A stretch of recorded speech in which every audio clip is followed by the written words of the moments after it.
I'm Bob Cringely, and this is 3Com Park, home of the San Francisco Giants. It's the last game of the regular season, and the Giants have already clinched the National League West Championship. They used to call this Candlestick Park, but now it's named for 3Com, a company that made its millions by plumbing the internet.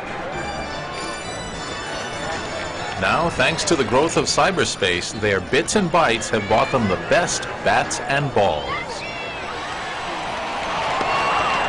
This series is all about the internet and the wired world, and about the geeks and nerds who largely by accident invented it, making billions and billions of dollars along the way.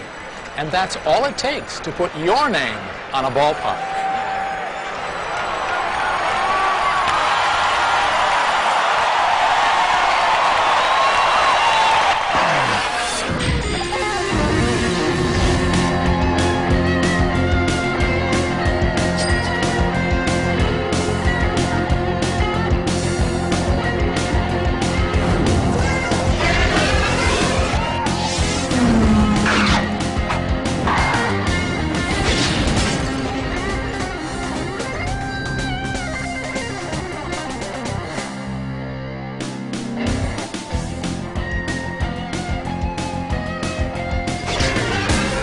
Wiring the World has launched an information revolution. It's changing the way we live and work, and the pace is awesome. 4 years ago, 3 million people used the internet. Today, it's 100 million.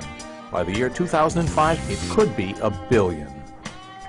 Even if you don't own a PC, have never gone online, and think a website has something to do with spiders, the internet is transforming your world. If you don't believe it, just look what's already happening. Well, you've heard about the information age. It's here, it's the internet, it's the web, it's happening right in front of us. It's a privilege to be here watching it happen because I've been worrying about it for decades. The internet boom hasn't even started. I mean, people are all, geeked up about it, but we're just beginning to scratch. I think we're in the roaring 20s. For the true believers, the internet is much more than an electronic novelty. They have adopted a web lifestyle. The cheerleaders of this new revolution are staking their companies on all of us following their lead. You're living a web lifestyle when you just take it for granted that any purchase you make, any new thing you want to plan like a trip, you turn to the web as part of that process. People today live a phone lifestyle and a car lifestyle. And they almost laugh when you say that to them because it's just so taken for granted. A web lifestyle means living in the fast lane where time seems as compressed as the data in the wires, and change is the only constant. Take this building south of Market Street in San Francisco. 5 years ago, it was mostly derelict. Now it's been colonized by young internet entrepreneurs. But for how long? Aha! Things have changed. Yes, we're on the move now. Hey. By the time this show airs, this San Francisco neighborhood will no longer be the hippest and hottest place in the digital world. That's because in the wired world, products and fashions change at warp speed. Time is measured in dog years. I'm physically 35, and my last year was a full net year, which is about 7 regular years. It's about a dog year, right? Yeah. So that means that, 35 plus 7, so I'm virtually 42, right? So basically, since I kind of feel 42, since I live so hard, I may as well have my midlife crisis and get it all over with, right? Buy a motorcycle, right? Date a young guy. In internet time, there are no secrets, there's no time for delay, there are plenty of competitors who are going to eat you alive. You need to not take a breath and start over and do it again as soon as you get done with one, and you need to juggle 3 or 4 of these all the time. That's how you compete and survive if you're in the software business on the internet. In the web universe, the person with 2 years experience has gotten more experience in web years than someone who's got 20 years of the previous generation of programming. It's a bit of an overstatement, but web years, are a wonderful curiosity to the general public and an actual health threat to those who work in the industry. Well, I've been in the net for 3 years, and 3 years ago I was 41, so 41 and 21 makes me 62. You're a senior citizen.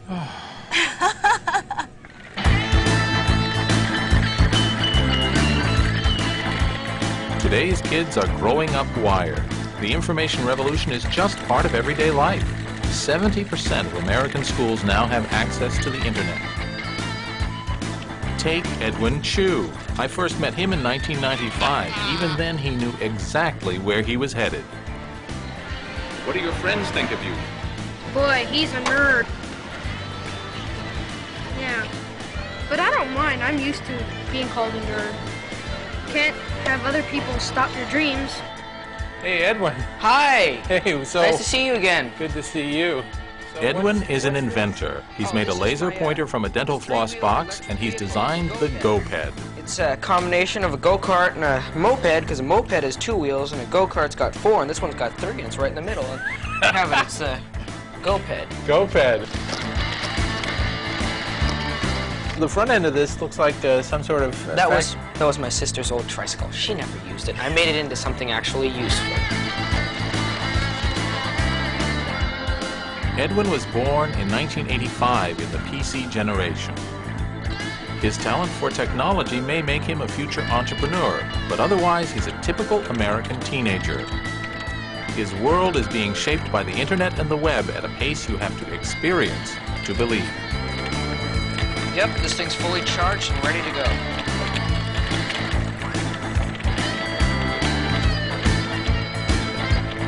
He's left me in his dust.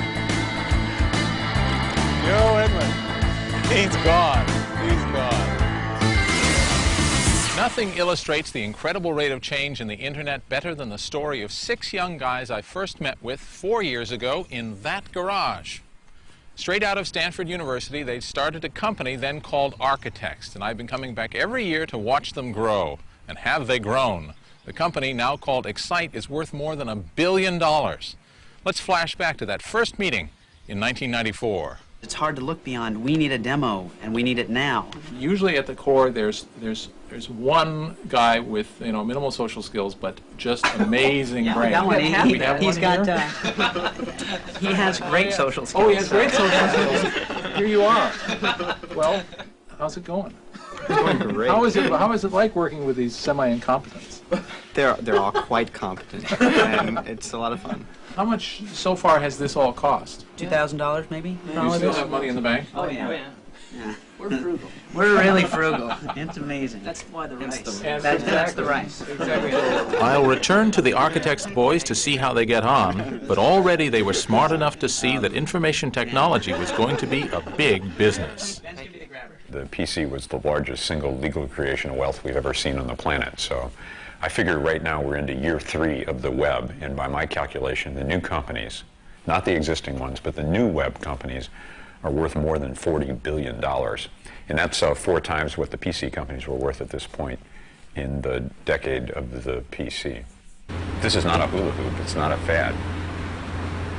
Hey, aren't the experts saying that very few internet businesses are profitable? Well, that's true right now, but in cyberspace, these are pioneer days and the land rush has just begun. Still, there are a few early stakeholders who have already hit pay dirt.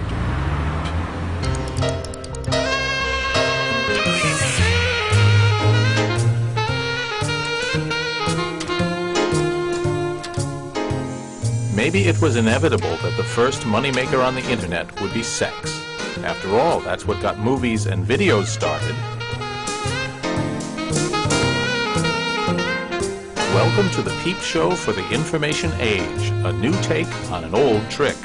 Nowadays, thanks to the interactive assets of the internet, you can see exactly what you want, or more accurately, what you pay $5.99 a minute for. So, Kat, you're part of the adult internet industry. Yes, I am. Do you feel like a pioneer? Yes, actually, I like this new venue. I feel like I'm getting a fresh start, like right at the beginning of it, and there's a lot of open doors. On the web, you can't handle the merchandise, but that hasn't prevented the greatest of all American inventions, shopping, from entering cyberspace. No surprise to find that the World Wide Web has become a virtual mall. One of the first virtual stores to build a real business is a virtual bookstore.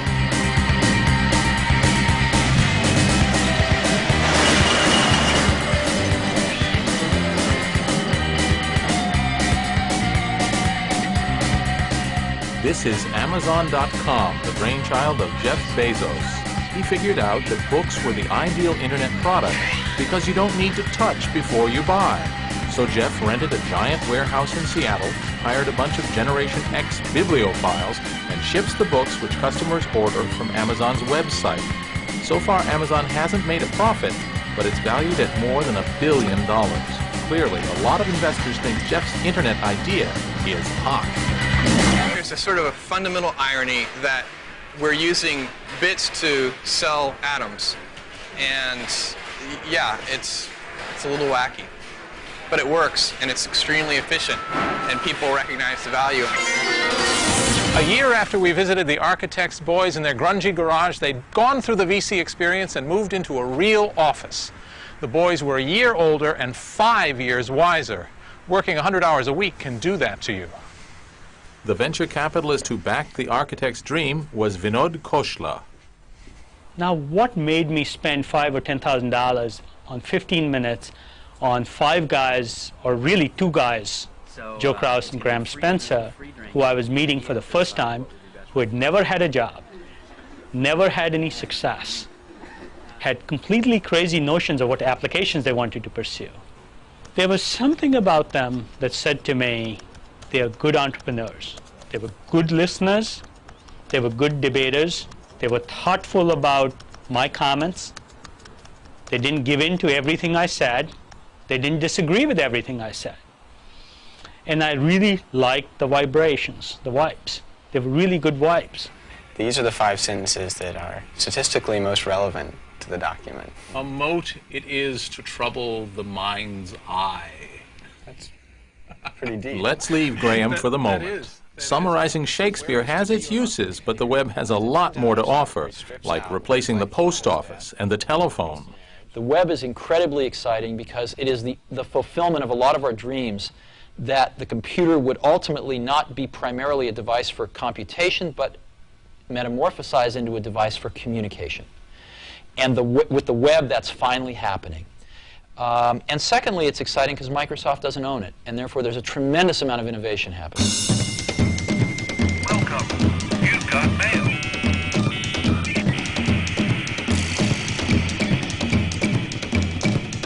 Welcome. You've got post. And the tool for communication is... email, baby. That's number 1. I must get, I probably get 100 pieces of email a day.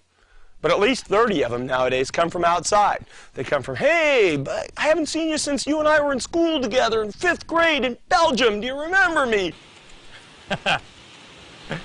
Dear Steve, life's a beach. Wish you were here. I'm sending an email to Steve Ballmer, who obviously likes receiving them. This will be one of the 100 million email messages that go out over the internet today.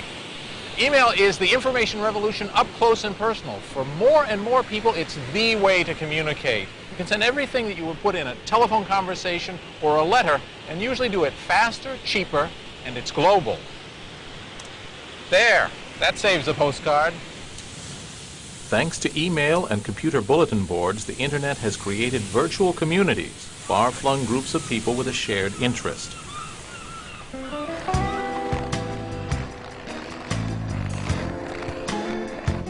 Boston writer Fawn Fitter joined The Well, one of the oldest electronic meeting places, where she has met, talked, and argued with kindred souls, and even fallen in love.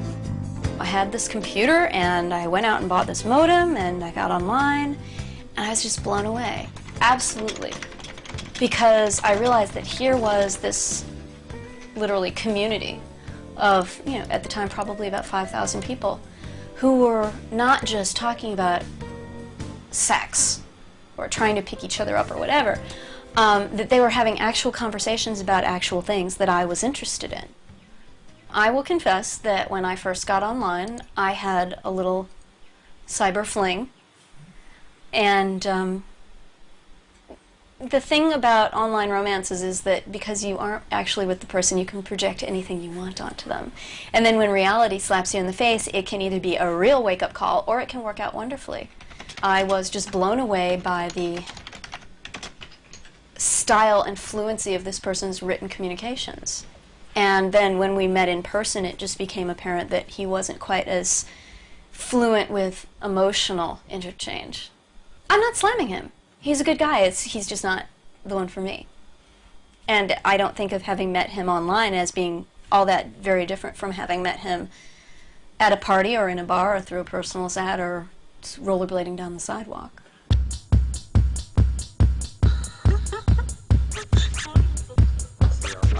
Back to those architects guys. When I caught up with them again in 1997, what a transformation. They changed the name of the company to Excite, moved to a bigger office, and had even done some cool TV advertising. If you can just get your mind together, then come on across to me. They used their venture funding to recruit a real CEO, what in the Valley we call adult supervision. So it's a very odd situation, you know, when you come into a deal where you're interviewing with a 24-year-old or a 23-year-old guy at the time and trying to sort of puff your chest out about all the things you've accomplished and all you've done. And here's a 23-year-old guy who's sort of well on his way to being a millionaire or multiple millionaire and who's got a very good view of business already at the age of 23. And he was not alone among the other founders. They also were very sophisticated in other ways. Most important of all, the company had gone public. After just 3 years, each of these 20-somethings was worth about $10 million and had money to spend. Bought a new phone. Bought a new phone. StarTAC phone. I love that phone. And I've bought a camera. This is sort of my other new toy, which is just small. Take pictures. Try to take one picture a day in my life and record it. A phone, a camera, that's it? Didn't you buy like a car? I bought a car. I heard you bought a house. Just yesterday. That's right. What a big step. That's grown Huge step. That's very grown up. I had a hard time making a decision because I wanted to get, I wasn't going for a luxury mobile, I wasn't going for a Porsche or anything like that, but I wanted a pretty nice car, and I wanted lots of gadgets. I like gadgets in my cars, but the problem was that I'm also vegetarian, so I didn't want leather seats in my car. And so what I discovered as I was shopping for cars was that there are almost no car manufacturers who put all the gadgets in a version of their car without leather seats. So you can either have leather seats and gadgets or no leather seats and no gadgets. And so it was a big dilemma for me to try to pick the right vehicle that had the features I wanted and the seats that I wanted. So you get rich and you get a white Volkswagen. Right. Isn't this nice? I figured it's sort of the retro thing. Round headlights, trunk in front, good 4 cylinders. I'm really sort of jealous of this car, though. Yeah? A friend of mine bought this one. Yeah, don't Nice- give me that. Nice BMW Don't give me M3. that. This is yours, isn't it? Tree sap. It is. It is. It's a fun little car. Cars, phones, houses, just some of the rewards for the young geek smart enough to exploit the world's latest revolution. The revolution being created by the internet is different from all previous ones. It's abolishing distance. This is my garage. A few years ago, I'd get in my car here and drive to the office. But today, thanks to the internet, it is my office. In fact, it's the headquarters for my intergalactic business empire. With my computer plugged into the internet, I run 2 software companies, write my column for PBS, and attempt to manage my life. It's a revolution, all right, and you know what? We owe it all to the Russians. The race to the new frontier, outer space, was the new sensation of 1957. Up through the fast-thinning atmosphere, the climb into the space void. From the desolate It began with Sputnik, the satellite launched by the USSR in 1957. Sputnik caused a worldwide sensation and sent shockwaves through the U.S. administration. It forced 2 presidents into action. Their separate initiatives both paid off years later in 1969. with hundreds of circuits in orbit.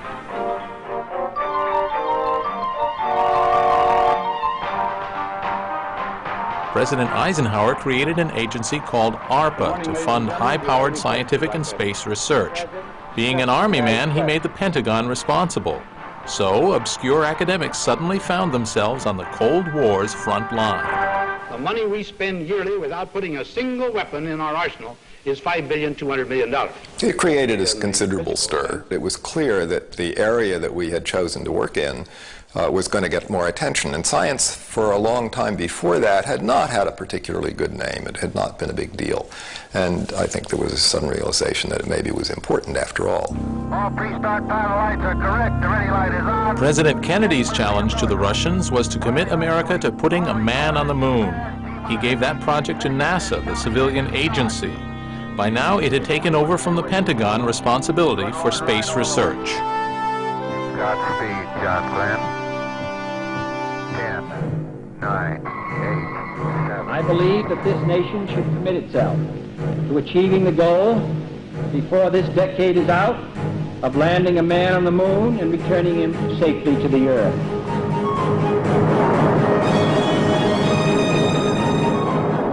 As NASA launched America's first astronauts, Pentagon scientists decided computers had the right stuff. Compared with the high-profile moon missions, computer research was something of a Cinderella. Throughout the 1960s, it was the space race which got all the media's attention.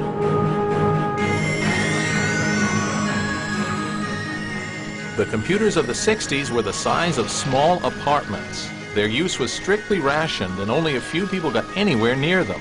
Still, a visionary psychologist at MIT, J.C.R. Licklider, known to all as Lick, saw their growing potential. The computer technology has been moving in a way that nothing else people have ever known has moved. Here's a field that gets 1,000 times as good in 20 years. Lick had this concept of the intergalactic network, which he believed was that everybody could use computers anywhere and get at data anywhere in the world. Specialized hardware facilities tend to be expensive but very efficient. On the other hand, if they can be distributed, then specialized hardware facilities can be very effective and can let us do things that we couldn't otherwise do. Lick was thinking big about the future of networking at a time when there was only a handful of computers anywhere in the world, and decades before the personal computer would arrive. The vision was really Lick's originally. I mean, none of us can really claim to have seen that before him, nor anybody in the world. I mean, Lick saw this vision in the early 60s. He didn't have a clue as how to build it. You know, he didn't have any idea what to do to make this happen. By the mid-60s, the Gemini program was regularly sending American astronauts into orbit. On Earth, ARPA was funding mainframe computers for research at major universities. Mainframes were too big and expensive for personal use. But in keeping with the communal spirit of the times, a system was devised to provide more people with computer access. It had the science fiction name time sharing. Many users were connected to the same computer, and the user had the illusion, every individual user had the illusion that the computer was just serving that user. The computer was fast enough so it could serve you and move to the next person and the next person and the next person and come back to you, and you were never aware of the fact that it left you. The Internet and the World Wide Web were really born right here at the U.S. Pentagon, headquarters for the world's most powerful fighting force and home with the squarest jaws on the planet. A sack full of money was set aside to fund far-out scientific research as part of the so-called space race. Like most Pentagon projects, it had a strange acronym, DARPA, Defense Advanced Research Projects Agency. But DARPA had very little to do with defense and a great deal to do with the research interests of the people who controlled the money. As NASA achieved the first docking in space, Bob Taylor took over ARPA's responsibility for spending the Pentagon's budget for computer research. In most government funding, there are committees that decide who gets what and who does what. And in ARPA, that was not the way it worked. The person who was responsible for the office that was concerned with that particular technology, in my case computer technology, was the person who made the decision about what to fund and what to do and what not to do. So the decision to start the ARPANET was mine, with very little or no red tape. It's more than 30 years since Taylor worked in the endless nondescript halls of the Pentagon. And do you know, they have a speed limit in these corridors.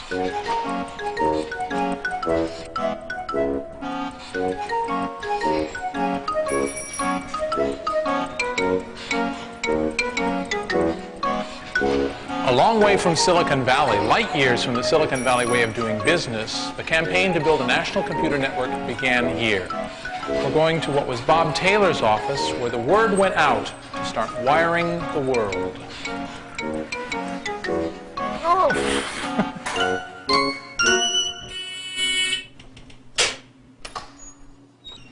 Hello. Hi. Hi, Bob Cringely. Jim McKinney. Okay, Jim, do you know that the internet was was founded right in this room? No, I did not. Well, you haven't redecorated either, as I can see. So do you use the internet in your work? We certainly do. It doesn't look like much, but here Bob Taylor had a brainwave. How about networking all of ARPA's computers together? So he asked his boss, Charlie Hertzfeld, for $1 million. And he got it. Can I get a job here? I was sitting in my office in the Pentagon, and to communicate with people at Santa Monica, I had to sit down at this terminal here. And if I wanted to talk with the people or the computer in Berkeley, I had to get up from this terminal and go over and sit at another terminal, go through a different protocol, a different command language. The same for MIT. So the obvious question is, wait a minute, why don't we have one terminal and have all of these places interconnected? It might not be an intergalactic network, but even interstate would be a huge step. The universities ARPA funded weren't enthusiastic about the so-called ARPANET. But many of the people in charge of the computing facilities at these ARPA-supported places saw the ARPANET as a threat, in the sense that it meant that someone from another part of the country would be using some of your precious computer time. Typical response was, why? I said, well, look, you'll be part of a network, and you can use other people's networks, and they can use other people's computers, and they can use yours. They said, no, nobody can use mine. It's overloaded right, 100% right now. Don't touch me. Initially, some of the universities that had these host sites weren't incredibly enthusiastic. I mean, they would say, why do I want anybody else to use my computer? I'm busy enough right here. Oh, I don't want to share anything at that other guy's site anyway. We've got our own, fish to fry. People were totally unwilling to do it. However, each of these sites was being supported, hundreds of thousands, millions of dollars a year by ARPA, and ARPA said, you're going to join this network. And sure enough, they did.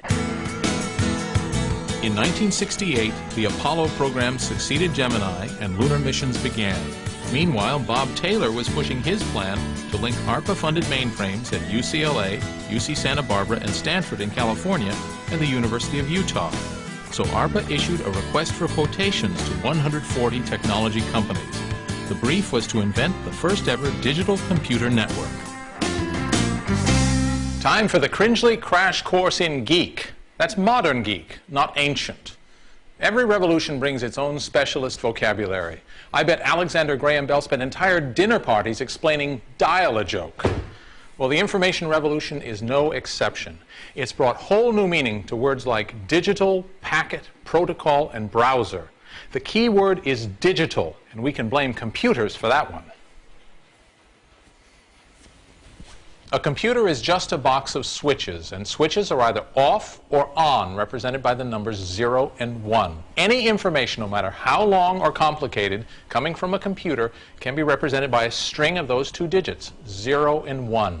That's why we call the process digital. It's not very original, but then computers aren't known for their imagination.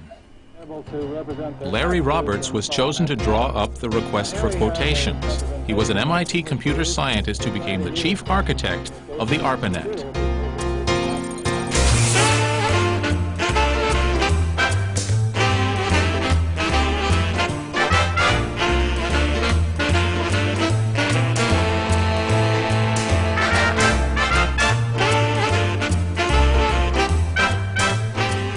Let's pause to consider the social habits of 1960s geeks like Larry and his friend and colleague, Len Kleinrock. These guys are applied mathematicians, and for fun and profit, they applied their mathematics to gambling. You're a gambler. I do when I can win, when I know how to win. Do you know how to win? Well, at gambling, yes. I know how to count. Larry and I always liked puzzles, and we liked challenges. And of course, Las Vegas presented a wonderful challenge. We were going after roulette. See, roulette is a wonderful game. It's a game where you lose a nickel on every dollar you bet, by and large, if it's fair. So we developed a system to just measure where the ball and the wheel were, calculate when it's going to fall in, and you just have to predict half the wheel, and you've got 2-to-1 odds in your favor. But we needed some data. And so I wanted to record the sound of the wheel and use the sound of the wheel and the Doppler shift of the sound of the wheel to find out when. And I went to another casino and I tried to record it. So Larry put a microphone in his hand, a wire to a recorder inside his jacket, and wrapped his arm as if he had a broken arm. And he put his arm next to the wheel. And I was a decoy. I was there gambling and drawing attention to me. And Kleinrock sat there betting on the side. Well, he started winning. And the pit boss came by as he started sawing him winning, and me, my bandaged hand near the wheel. And he said, "Now, what's wrong with your hand?" And I said, "Well, I burned it." And now the croupier started noticing me, and he saw Larry and me walking together. So I'm winning. I'm a buddy with Larry, and Larry's hand is right next to the wheel, wrapped up like a mummy. So this croupier takes Larry's broken arm and he yanks it. And he said, "Well, would you like it broken off?" And so at that point, we decided we better leave.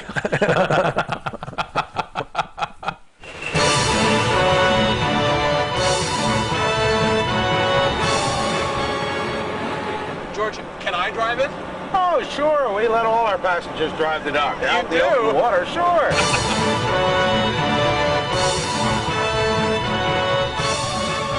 Let's get back to New England, true birthplace of the information age.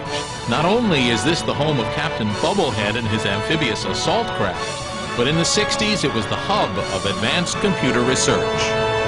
Massachusetts is famous for much more than just the Boston Tea Party, which happened over there in Boston Harbor. It's also renowned for Boston's twin city across the river, Cambridge, home of two of the most high-powered scientific institutions in the world. But beyond Harvard and MIT, the Massachusetts Institute of Technology, there's another outfit often called the third university on the Charles. It's a high-tech engineering company called BB&N for its founders, Bolt, Baranek, and Newman.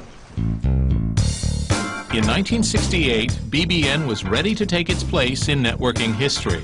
So let's meet some of the team who would unexpectedly change the world. Californian Dave Walden made juggling the hobby of choice around the ARPANET community. Frank Hart was a systems engineer from Yonkers with a reputation as a tough manager.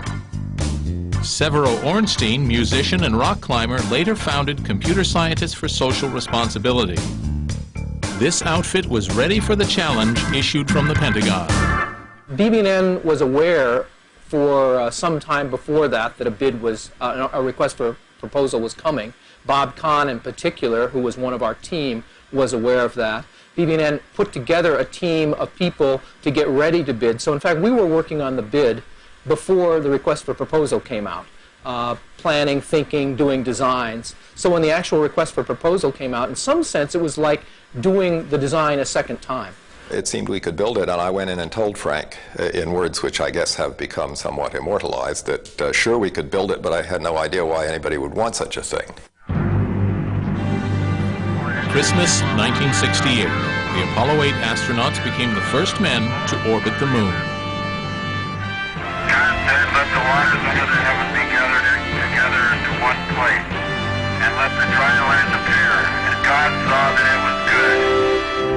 And from the crew of Apollo 8, we close with good night, a Merry Christmas, and God bless all of you on the good earth. And BBN got their own Christmas message from ARPA. They'd won the bid. Now they would have the chance to start wiring the planet. First, they had to turn a theory into a practical network. Len Kleinrock at UCLA was the guy with the theory. My PhD dissertation basically uncovered the underlying principles of packet switching, of message switching, of burst communications, of data networking. Here's another word from the Cringely Glossary of Geek. Packet. And since this is the very foundation stone of the Internet, please pay attention. We have two computers, and they are connected to each other by a digital network. We want to send a message from one computer to the other. Do we send it as one big chunk or lots of little chunks? Well, it's much easier to put sand down a pipe than boulders, so I say little chunks. These chunks are called packets. And the first thing we do is we number them so we know their order in case they get out of sequence going over the network. and we add some extra information to them that says where they came from and where they're going, so that if, for example, there's a traffic jam along here, the network can redirect them through another computer. That's called packet switching. This is how the internet works. Of course, there's no guarantee that the person on this end is actually going to read it. The packet switching network planned by ARPA used phone lines, but in a way they'd never been used before. When you make a phone call to your mother-in-law and then talk to her on that phone line, whether you talk fast or slow or halt in the middle, you tie up the phone line the whole time. Computers tend to talk in little bursts when they talk to each other. So there was a lot of technology that had never been done in trying to break up messages into packets and send them over phone lines. Vint Cerf was at UCLA. Bob Kahn was at BBN. Two more pioneers who helped design the ARPANET. They're not exactly household names, but they should be, as we'll be hearing later.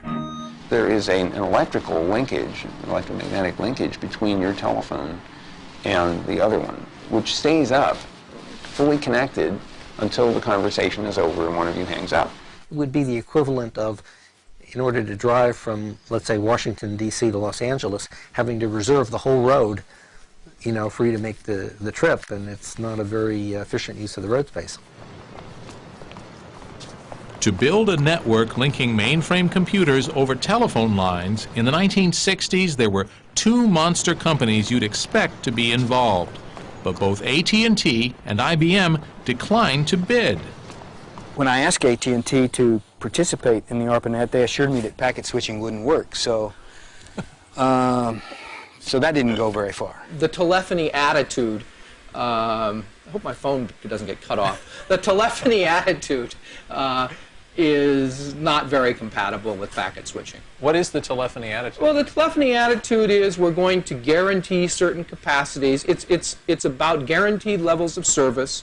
It's about investments that that you make, that you get back over decades, and the world is simply moving much faster than that. The difference between a person talking on a phone line and a computer sending bursts of data is simple. Computers do it quickly and more efficiently. Sorry, Mom. Packets are just like postcards. You know, they've got to and from addresses, and they have a finite amount of content on them. And like a postcard, you know, you put it into the post box. If you put two in, you don't know what order they're going to come out. They might not even come out on the same day. Some of them get lost. That's true of packets. They don't necessarily follow the same paths to get to the destination. That's also true of electronic packets. The only difference is an electronic packet goes about 100 million times faster than a postcard. So while NASA was sending men into space, the team at BBN was shipping packets down phone lines. Basically, I knew nothing. I would also say that most of us on the team didn't know anything about packet switching because, in fact, we were inventing packet switching. There were a lot of very difficult, detailed technical problems. But breakthrough would not be how I would describe any of that. You know, I tend to think of breakthroughs as inventing DNA or something else. And there was none of that, really. Yeah, I think actually God invented DNA. And I think none of us had any doubt that we could do it in 9 months. It was an engineering task. It was a fun one. Yes, we were going to have to work day and night and weekends, but not so hard. By an odd coincidence, the ARPA-funded scientists designed the blueprint, wrote the software, and built the computers for the world's first digital network, just as NASA's Apollo program reached its lunar climax. Two visions of science and technology, one begun in 1958 and the other in 1961, would both deliver the goods within a few weeks. Kinda neat, isn't it? I wonder what became of the space program. Come here, I want to show you something. It's right over here. This is a historic machine. It's the first IMP on the ARPANET. IMP stands for Interface Message Processor. Today, we'd call it a router. Back then, it was a mini computer that was connected to one or several mainframes here at UCLA and made possible packet switching. The packets would come in, the imp would sort them out, error correct them, and either send them to those local machines, or later, when there were more imps, send them across the ARPANET. Oh, you can tell this thing was built for the military. It's built like a tank. And for the first 7,792 hours of the ARPANET, it made sure that we got a message instead of a mess. After just 9 months' work, the moment of truth. The first imp was ready to be blitzed with bits. On budget, on time. This was a government project? My laboratory was the place where the internet came to life. It was then called the ARPANET. We had the first switch, which was called an IMP, an Interface Message Processor. It was wheeled into my laboratory over the Labor Day weekend in 1969. And on Tuesday of that next week, we had bits moving back and forth between that switch and my host computer. Len Kleinrock was so moved by his historic role that 30 years later he wrote a poem to recall the romance of imps, nodes, and technical specifications that only geeks could love or rhyme. It was back in '67 that the Klan agreed to meet. The gangsters and the planners were a breed damned hard to beat. The goal we set was honest, and the need was clear to all. Connect those big old mainframes and the minis, lest they fall. BB&N delivered the product on time, 1st of September, actually a little earlier than the guys at UCLA hoped. Our software wasn't quite ready when the hardware showed up, and it was Labor Day weekend, and we were sort of hoping that it might be delayed. They airshipped it. BB&N had promised that the imp was running late. We welcomed any slippage in the deadly scheduled date. But one day after Labor Day, it was plopped down at our gate. Those dirty, rotten scoundrels sent the damn thing out air freight. Battleship gray cabinet with eye hooks in the top so that a helicopter could lift it, and it was a refrigerator-sized object with a computer in it, a Honeywell 516, and with special interfaces that had been designed by Ornstein and built by Honeywell in that cabinet so that it would then connect to host computers at each site. And inside was a program which had been written at BB&N. So the machine shows up, they get it on a forklift, and it goes into the UCLA facility, and they turn it on, and it picks up where it left off. You see, the government sometimes picks dates for the hell of it. I mean, there was no reason. If to be truth known, it was an artificial date picked by the government and picked by Larry Roberts. I don't know how the devil they picked it. As I recall that Tuesday, it makes me want to cry. Everybody's brother came to blame the other guy. Folks were there from ARPA, BB&N, and Honeywell, UCLA and ATT, and all were scared as hell. We cautiously connected, and the bits began to flow. The pieces really functioned, just why I still don't know. Messages were moving pretty well by Wednesday morn. All the rest is history. Packet switching had been born. Okay, Neil, we can see you coming down the ladder now. 7 weeks before the ARPANET sparked to life, Neil Armstrong became the first man to walk on the moon. It's one small step for man, one giant leap for mankind. Time will tell whether Apollo or ARPANET meant more for mankind, but there's no argument who had the better soundbite. A month later, a second imp was ready at Stanford. What memorable message was sent? All we tried to do was log on from our host to their host. You know, remember, we're engineers, okay? So I had one of my guys set this up, and we also had a voice line in parallel with the data line. So he had a pair of headphones and a speaker, and so did the other guy at the other end. And so we typed in L, and we said, "Did you get the L?" And he said, "I got the L." So we want to type in L-O-G, and then the rest would be L-O-G-I-N. It would span out the word login. You got the L. Hit the O. You get the O? Got the O. You get the G? Crash. The system failed on the G. And a couple of hours later, we successfully logged in, did some minimal things, and logged off. That was the first message on the internet. Log in, crash.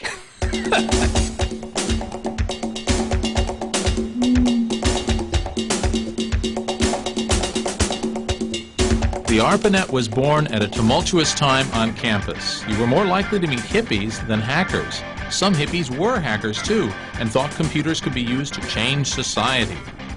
Stuart Brand was one. He founded the Whole Earth Catalog, Bible of the 70s alternative lifestyle. It had a great impact on the first generation to use the internet. Hackers succeeded and hippies failed. Same group of people, same length of hair, only instead of drugs it was computers. And I think the main difference there is that drugs never got any better and computers just kept getting better and better and better. And the kind of money you could make with drugs was problematic, and the kind of money you could make with computers was fabulous.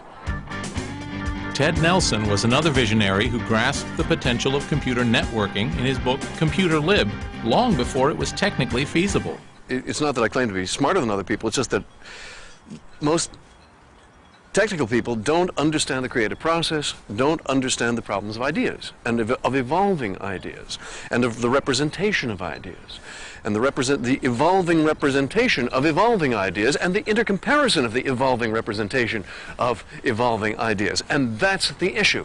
Nothing less will do. Howard Rheingold, a whole Earth catalog writer and career high-tech hipster, believed computers could become tools of liberation. It's not so much anti-establishment as empowerment of the individual. The belief that if you can give people tools, they can do things. They can make the new, better society. And that joining some crusade to create some great cause has failed. In 1972, I wrote an article for Rolling Stone called Fanatic Life and Symbolic Death Among the Computer Bums. And the opening line was, "Ready or not, computers are coming to the people." And it was pretty much foretelling what came to pass, which was that computers had been liberated from the IBM mainframe approach to life. The idea that computers could really be used for extending our intellects and communicating with each other was something that didn't emerge for a while. That's how it started, is turning a mainframe into a personal computer. And then they just found various ways, first with time sharing and then with actually making these things to make personal computers. The idea was power to the people, straight out of, straight 60s doctrine.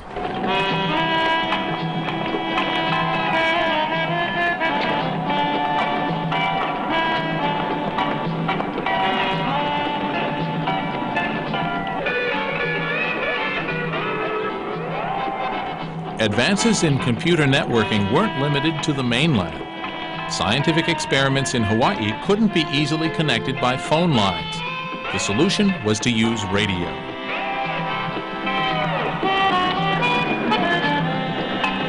So was it the engineering challenge that drew Norm Abramson to Hawaii? Actually, it was the surf. I was teaching out here, actually, at Stanford, when I first saw Hawaii about 30 years ago, and 29 years ago I decided to move there. It took me about a year to find a university position there and moved to Hawaii to go surfing. I don't know much about the University of Hawaii, but it doesn't just jump to mind as a hotbed of computer research. It isn't, but the surf is a hell of a lot better than it is here. We convinced Larry in particular that we could do something that had never been done before technically. And this was, what, the AlohaNet? It was the AlohaNet. It was the first network that decided that it was sensible to transmit data into a computer by means of radio waves rather than telephone lines or conventional wires. And we put a radio channel together, connected it in a new way to a computer, a very primitive computer at that time, and demonstrated wireless data for the first time in and out of a computer. And you were doing wireless data in Hawaii because of their islands, is that it? Frankly, I was doing it because of the surf.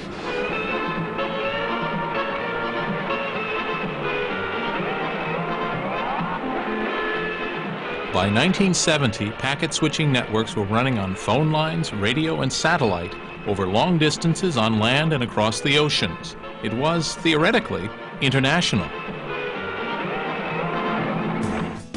By 1972, the ARPANET had grown to include 20 locations, including MIT. The pioneers from BBN settled down to managing and extending the network. But still, hardly anyone knew about it.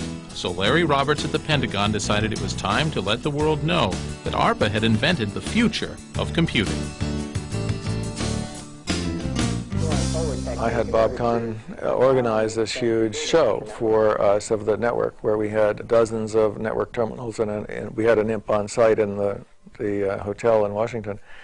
and everybody brought in all their stuff and got their computers online. Basically set up a node on the ARPANET right on the ballroom, right on the floor of one of the ballrooms. And with a false floor, we wired it up, and we actually got donations of some 40 or 50 computer terminals from different manufacturers, and then we orchestrated with a variety of different research places to put applications up on their system and make them work. In Washington, he was log on to a machine at MIT. There, call up a program from UCLA whose job was to execute and run and send the data to a printer right next to him in Washington. So you can imagine, you know, MIT, UCLA, Washington, you know, at those times, moving things around the country was really hard. What was the public reaction? I think it varied from delight that we had so many people in one place doing all this stuff and it all worked, to astonishment that it was even possible on the part of people who just did not know, weren't exposed to this before. It was a real event. It was a kind of a happening, you know, like happens once in your lifetime. Throughout the 70s, the ARPANET grew. Other networks were created too. But there was a problem. Each network was different with its own rules. You couldn't send packets from one network to another, let alone through another to a third. There was no common language, no common way to communicate, no way to get a program from one to the other. So we basically had a serious problem in transporting anything in terms of knowledge. So we had no way to essentially, like language, for civilization to grow. And we were stuck back like the man before he had a language in terms of being able to exchange and build on the past. As far as usage of the network goes, for a while it was very, very, very underused. I think it was a little bit like having a very good highway system and no cars, because there weren't very many programs set up to use it. The individual universities did not have protocols, rules. In other words, when you call somebody in France, you could have a perfect connection, but if they don't speak English and you don't speak French, you still don't talk much. So even though this network was put in, the hosts couldn't talk to each other in many cases about very much. TCP/IP. These are probably the 5 most important letters of the information revolution. They stand for Transmission Control Protocol, Internet Protocol. What a mouthful. In the Glossary of Geek, a protocol is the rules that control how different computers talk to each other. The TCP/IP protocol was invented by Vint Cerf and Bob Kahn. It determines how computer networks talk to each other. Without TCP/IP, there would be no Internet.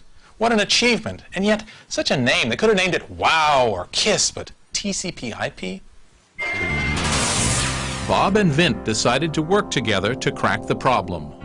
On one of his visits to the Bay Area, Bob stopped in to see me at Stanford and was describing for me these other packet switching networks that he was developing, and pointed out that he knew that he needed to find a way of interconnecting them. If BB&N had one network and let's say AT&T had another, it would have been possible to just plug the two together with a box in the middle, and BB&N and AT&T wouldn't have had to do anything to make that work other than agree to let their networks be plugged in.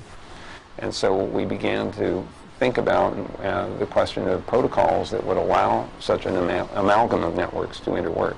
We did that work in the early 70s, and that was before the Ethernet was on the scene. It was before the personal computer and workstation. So, I mean, what we did anticipated all that, and by virtue of the niceness of the architecture, the modularity of the architecture, it allowed for any network to fit in there, and any computers, including the local area nets of today.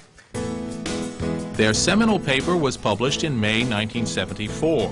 They called it A Protocol for Packet Network Intercommunication. It's a real page-turner. Every new information technology needs something that makes people just have to buy it. It's called the killer application or killer app. For the IBM PC, it was a spreadsheet. For the Macintosh, it was desktop publishing. And the Internet is no exception. This is a communication network. So guess what? The killer app is a way of communicating. Email. And that's how the lowly @ sign jumped from the keyboard into a place of honor in computer history.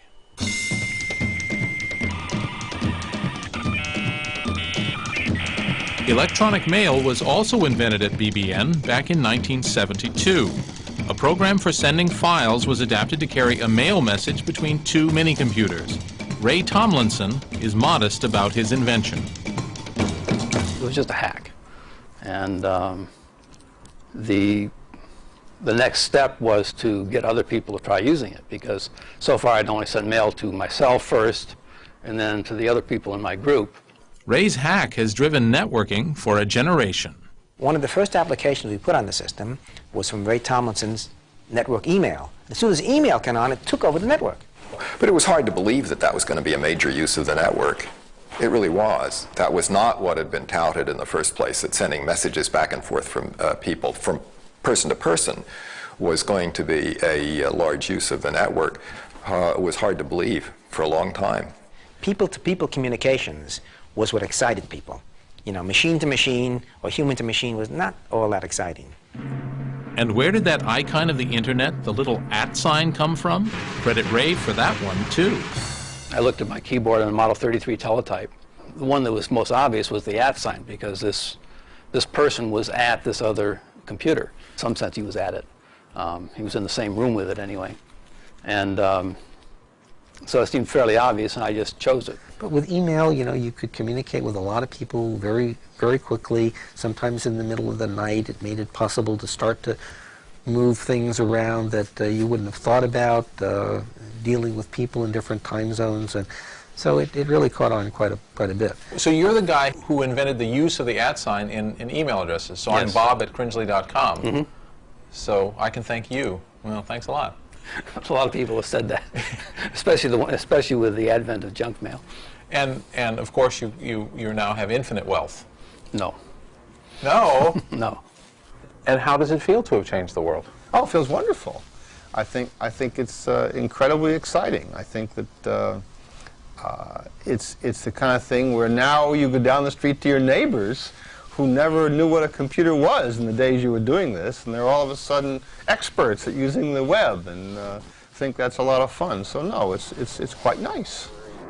Technologically speaking, the 60s hit 2 home runs, Man on the Moon and the first computer network. But the funny thing is that none of those pioneers got rich, though at least the astronauts made it on primetime television.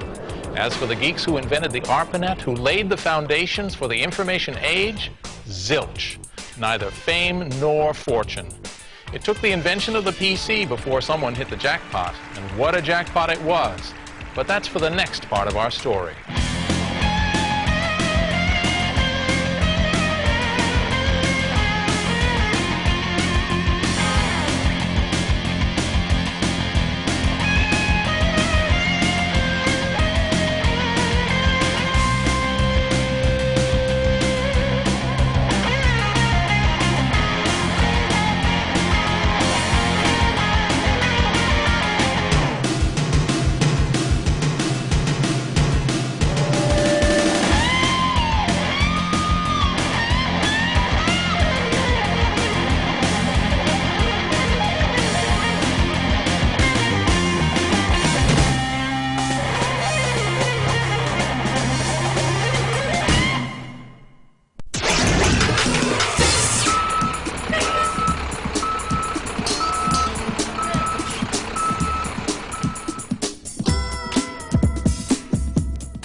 Remember Excite?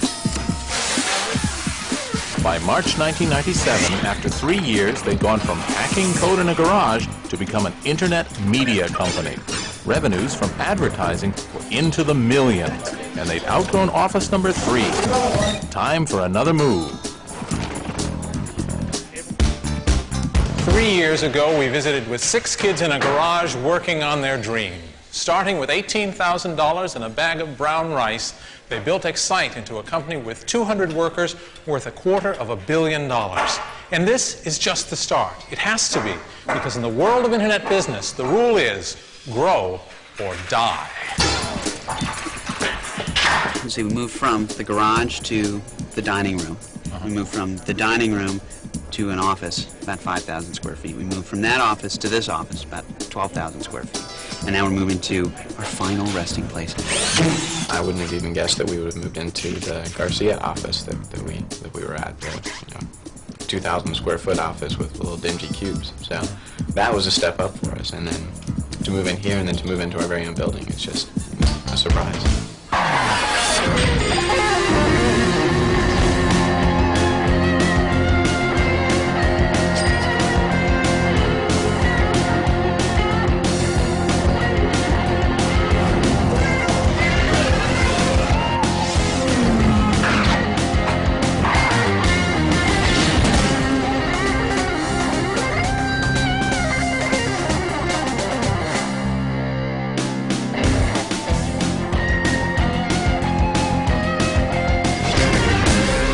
Excite is visible proof of the Internet's astonishing progress. Its growth mirrors the expansion of the wired world. In 4 years, the number of Americans using the Internet has risen from 5 million to 62 million. Traffic on the Internet is doubling every 100 days. And the fun's only just begun. We're only 2 years into this huge revolution called the commercial use of the Internet. We're only 2 years in. Think where other industries were just 2 years into their lives. Think where cars were 2 years into automobiles. Oh, they were terrible. I mean, bicycle wheels, a tiller for the steering wheel, a motor that took you at 5 miles an hour and died in about a half a mile. If you look back in history, past the scope of this program, past 1970, past 1900, back to when we were human beings in small tribes hunting and gathering, everybody you had to deal with was somebody you saw every day. And we're a species that's based on communication with our entire tribe. And one thing that modern communication does is make it possible, again, for us to communicate with anybody in the world. Unlike the PC, it levers the top line. It helps us entertain and inform and educate and inspire and sell and make community, even make meaning out of life and out of death. And that's a far more powerful dynamic than cranking out memos and doing financial analyses with a spreadsheet. Think of this as just a few milliseconds after the Big Bang. I mean, we only barely discern the fundamental laws of physics, the business models that are going to work. What better place for a Big Bang than CERN, the European Laboratory for Particle Research? Believe it or not, this is where the explosive growth of the Internet began. Here in Geneva, Switzerland, the next great Internet breakthrough, the World Wide Web, was created by an English programmer named Tim Berners-Lee.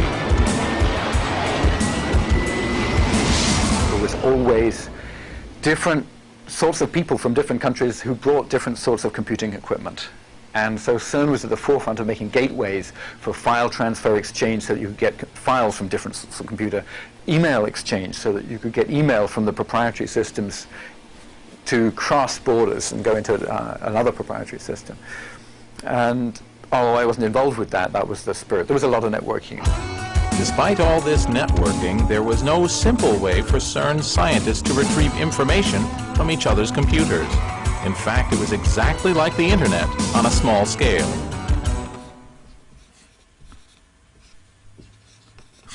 I'll be at this forever. What I'm trying to draw here is 160,000 computers in 800 different networks, all running different operating systems, different programming languages. It's a mess. And that was the situation faced by Tim Berners-Lee. He wanted to find a way to get information from this computer over here to this user over here. And the question was, how to get it? In fact, it was basically technically trivial to go and get it. It just happened that you had to be a guru of the highest degree to actually be able to navigate all the networks and figure out all the programs that you would come across on your way and know that, what commands to give them to actually get the data back. And the chances are when you got it back, you wouldn't be able to actually read it anyway because of all the incompatibilities. Started in October writing a program which I called World Wide Web. When you're reading something, you could, if it's interesting and you've got write access to it, you could just highlight a phrase, hit a hotkey, Control-Shift-N, and it would bring up another window. Tim Berners-Lee's greatest achievement may have been giving an address to every bit of information on the Internet. You've seen these things. www.cringely.com. That's my web page, and this is the address called a Universal Resource Locator. Forget about that. The important thing is that you don't have to know about names of files, you don't have to know where this is, you just have to remember cringely.com, and you're there. By inventing HTTP, or Hypertext Transfer Protocol, Tim figured out how to embed an address under any word or picture you like. And then when you click on that word or icon, you automatically jump through the internet to, say, the Cringely domain. Ah, there's a website for sore eyes. The power of a hypertext link is that it can link to absolutely anything. That's the fundamental concept. The fundamental idea was anything which was out there, somewhere sitting on a computer disk, where that computer was attached to a network, you ought to be able to give it an address, you ought to be able to make a link to it. The key insight that I think I credit Tim Berners-Lee with is the URL, the idea that there's a uniform resource locator that says I can point at any particular bit of information on the internet. If I mean that you should go to this university, look in their FTP archive, look in their file archives, and download this picture of a Corvette and put it up on the screen, I now have a way of doing that. So that's why the characters HTTP/www have become as familiar as Coca-Cola. In fact, Tim's idea wasn't new. 20 years earlier, computer visionary Ted Nelson, author of the seminal hacker work Computer Lib, had proposed a global network. He called it Xanadu, a magic place of literary memory, after Coleridge's poem Kubla Khan. In Xanadu did Kubla Khan a stately pleasure dome decree, where Alph the sacred river ran through caverns measureless to man, down to a sacred sea. Xanadu was measureless too. It involved storing all the world's literature on databases and accessing it through links which Ted called hypertext, with an automatic system for paying royalties to authors whose work was used. But like Coleridge's vision, Nelson's Xanadu never saw the light of day. But Tim's invention did, and the World Wide Web turned a network for geeks into something everyone could use, though not everyone's pleased. Tim Berners-Lee figured out that the key was extreme simplicity. And that's very painful to me because, of course, now the Websters are trying to grapple with all the issues we were trying to solve in a single design at the beginning. And the World Wide Web is pretty awful. I mean, I dearly love Tim Berners-Lee, and I think he's a great guy and a wonderful idealist, and he just achieves wonderful things. But the unfortunate thing about the World Wide Web is just how messed up it is. Perhaps it's sour grapes, but at least Ted Nelson can claim the creation of hypertext. But does he? Hypertext is obvious. So I do not claim to have invented hypertext, I merely discovered it. And it's like the telephone. Now the telephone at the time seemed to be an invention. To us now it was a discovery because it's obvious. Okay, so hypertext is like that. To me it was simply the obvious next step of literature. What is hypertext? Hypertext is non-sequential. Excuse me too, Ted. I must get back to the World Wide Web. Tim's solution for the world's particle physicists turned out to be a solution for everyone, helping to network incompatible computers. CERN wasn't in the internet business, but in 1991, they published the code, and within 4 years, the World Wide Web was sending more packets than any other internet service. They took the bits and pieces that existed and figured out a way to put them together and make it work. It was a tour de force. The people who did the World Wide Web were really willing to take existing pieces of things in god-awful condition in some cases and figure out a way to make it work. And the World Wide Web people deserve a lot of credit for what they did. I mean, what they did was very difficult.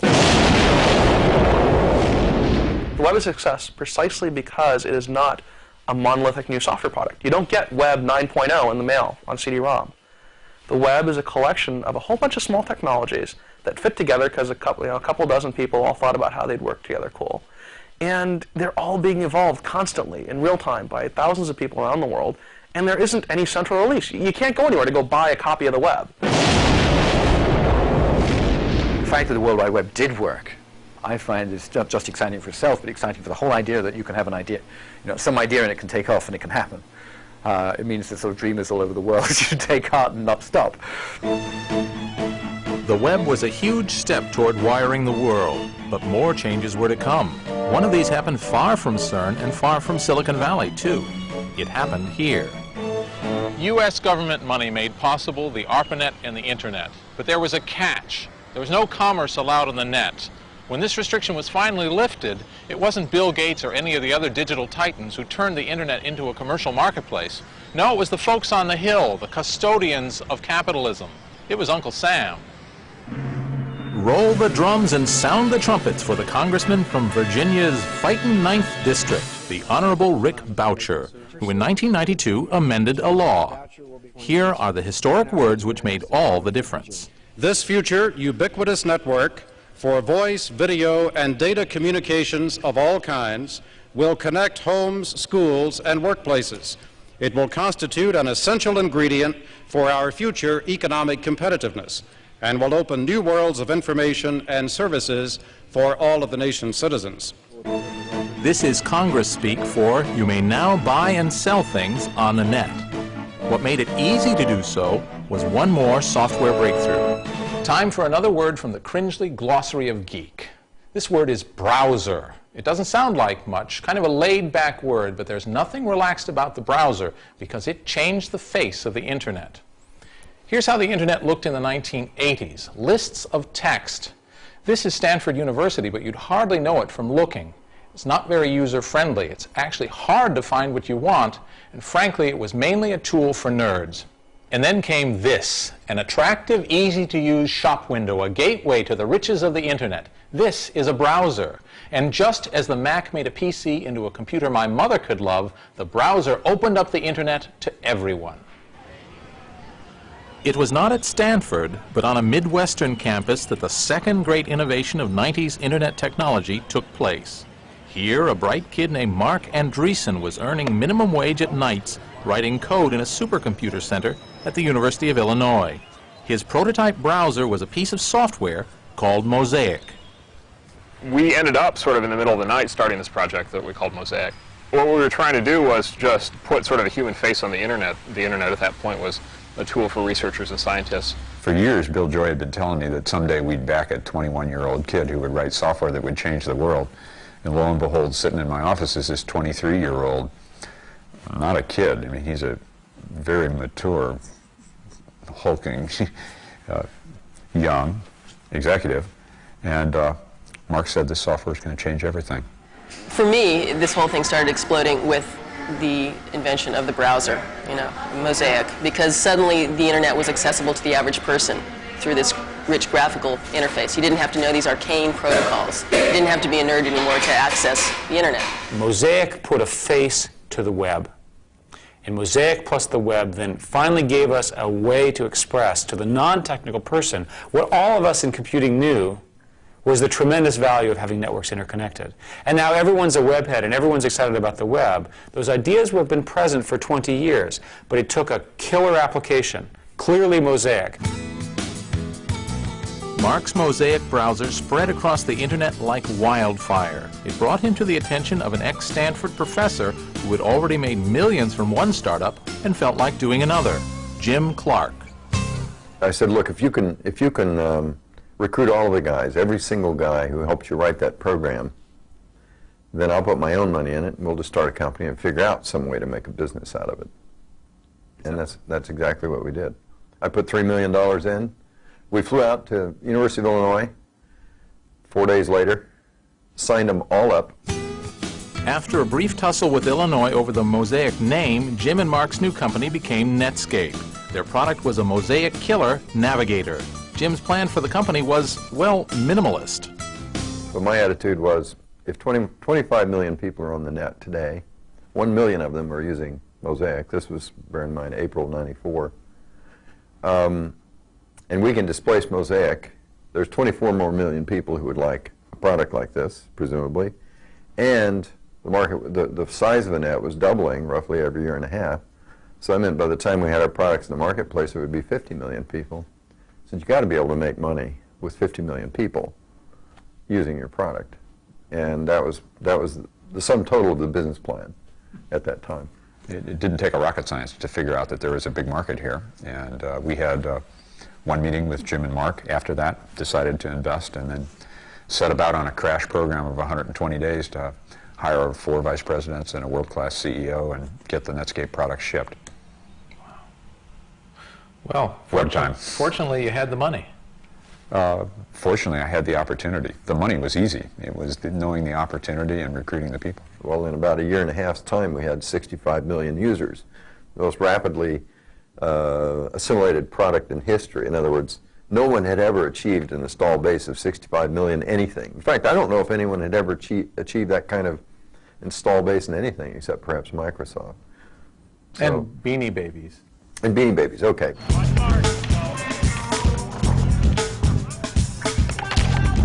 In 1994 and 95, Netscape was known as the fastest growing company in the industry, with all the requisite Valley attributes: shiny, low-rise buildings, Generation X workforce, and a parking lot reserved just for roller hockey. Today, they're famous for the fact that they're going head-to-head with Microsoft. The folks in Illinois did some clever work early on. Now, that happened to include Andreessen, and Netscape got formed. But there was some clever work done at Illinois. There's always going to be some clever work done someplace that's not here. Hopefully there's a lot of clever work done here too, but there's always going to be some clever work done someplace else. And number two, we had a big thing we had to get done called Windows 95.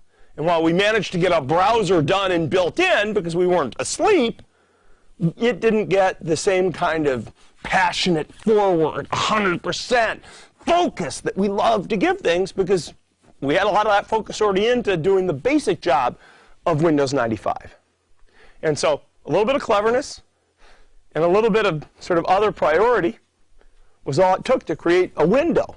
That's how dynamic and competitive this industry is, in which Netscape emerged. We also were making money on it. That was it. Our first full year of business was $75 million in revenue, and the next year was $375 million. We were, until Microsoft kind of came in and punched us in the face, we were the fastest growing company in history.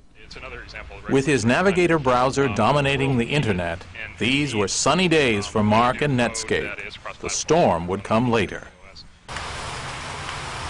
Thanks to the World Wide Web and the browser, the internet was transformed. Suddenly, here was the recipe for commercial opportunities in cyberspace. A giant feast of digital delights laid out for anyone with a PC and a modem to enjoy. So how does it work? The internet is like a giant restaurant. You look in a menu for something that appeals, order it, the order goes off somewhere and is served up by a waiter or waitress. Well, the internet's the same way. The individual PC that's ordering the information is called a client. And the big computer at the end of the line that provides what the client needs is called the server. These days it often takes so long, perhaps it should be called a waiter. The business of building these servers is another of the opportunities created by the internet. And serving up information turns out to be very profitable. It's selling like hotcakes. The biggest of these information providers is America Online, a company now worth $16 billion. Even in the real world of trains, planes, and automobiles, many of us still need a tour operator to package our travel. Founder Steve Case saw a similar opportunity in the virtual world, offering beginners the internet experience in an all-in-one package. Now, this may be a virtual world, but it still needs real hardware. In all this talk of wiring the world, it's easy to forget that someone actually has to do the job of wiring it. And that's happening here at America Online's new data center in Virginia, where computers and routers and modems are going in that are going to give 10 million people access to the internet and beyond. Excuse me. Welcome. You've got mail.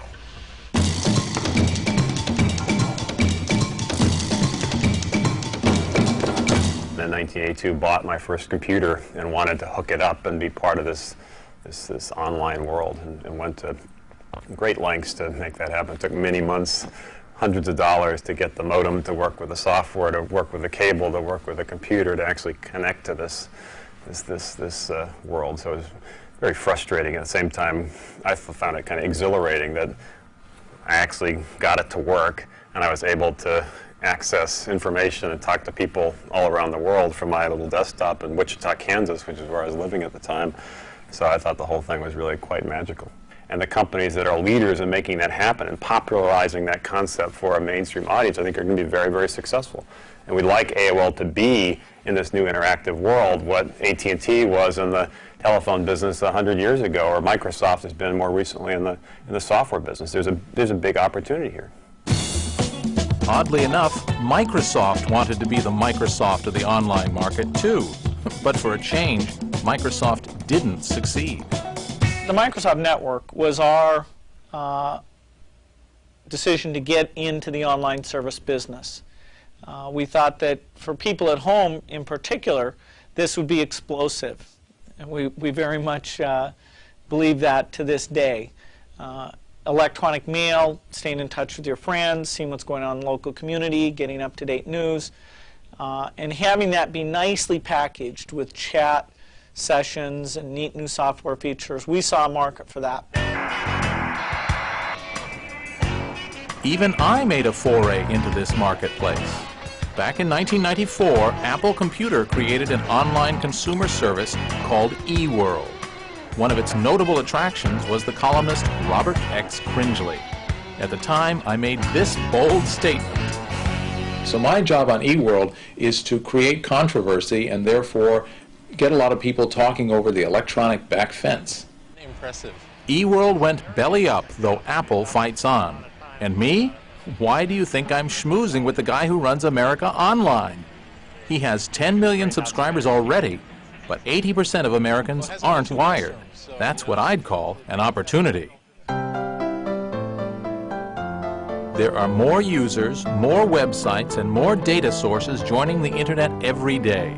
Plenty brings its problems. The more places you have to look for information, the harder it is to find what you want. We need help. So people have invented tools for the job. Search engine, another word invented for the internet. The World Wide Web is an enormous collection of database libraries that hold information rather than books. The problem is, how do you find what you want to know in that mass of information? Well, librarians cracked that problem years ago. They invented the catalog. Rather than look individually through all those books, I can find what I want by searching this card catalog. On the internet, the same thing is accomplished by a search engine. It continually catalogs and indexes every word in all those databases. So if you want to know about, say, the career of Arnold Schwarzenegger, go to the search engine, it searches its index, and presto, there's everything you ever wanted to know about Arnie, and a lot you didn't.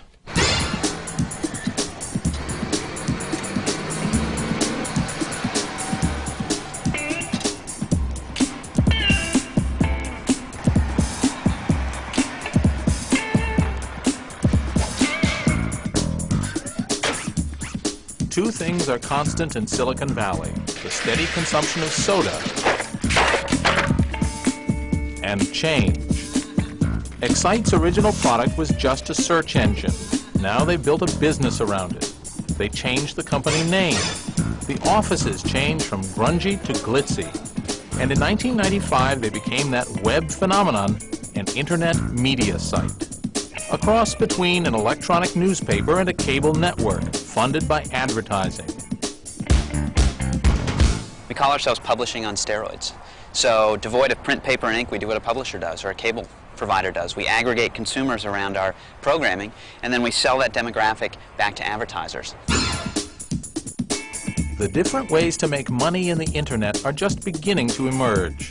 For Excite, the model is a media channel with content to attract me and advertising to catch my eye while I'm there. But there are other ways.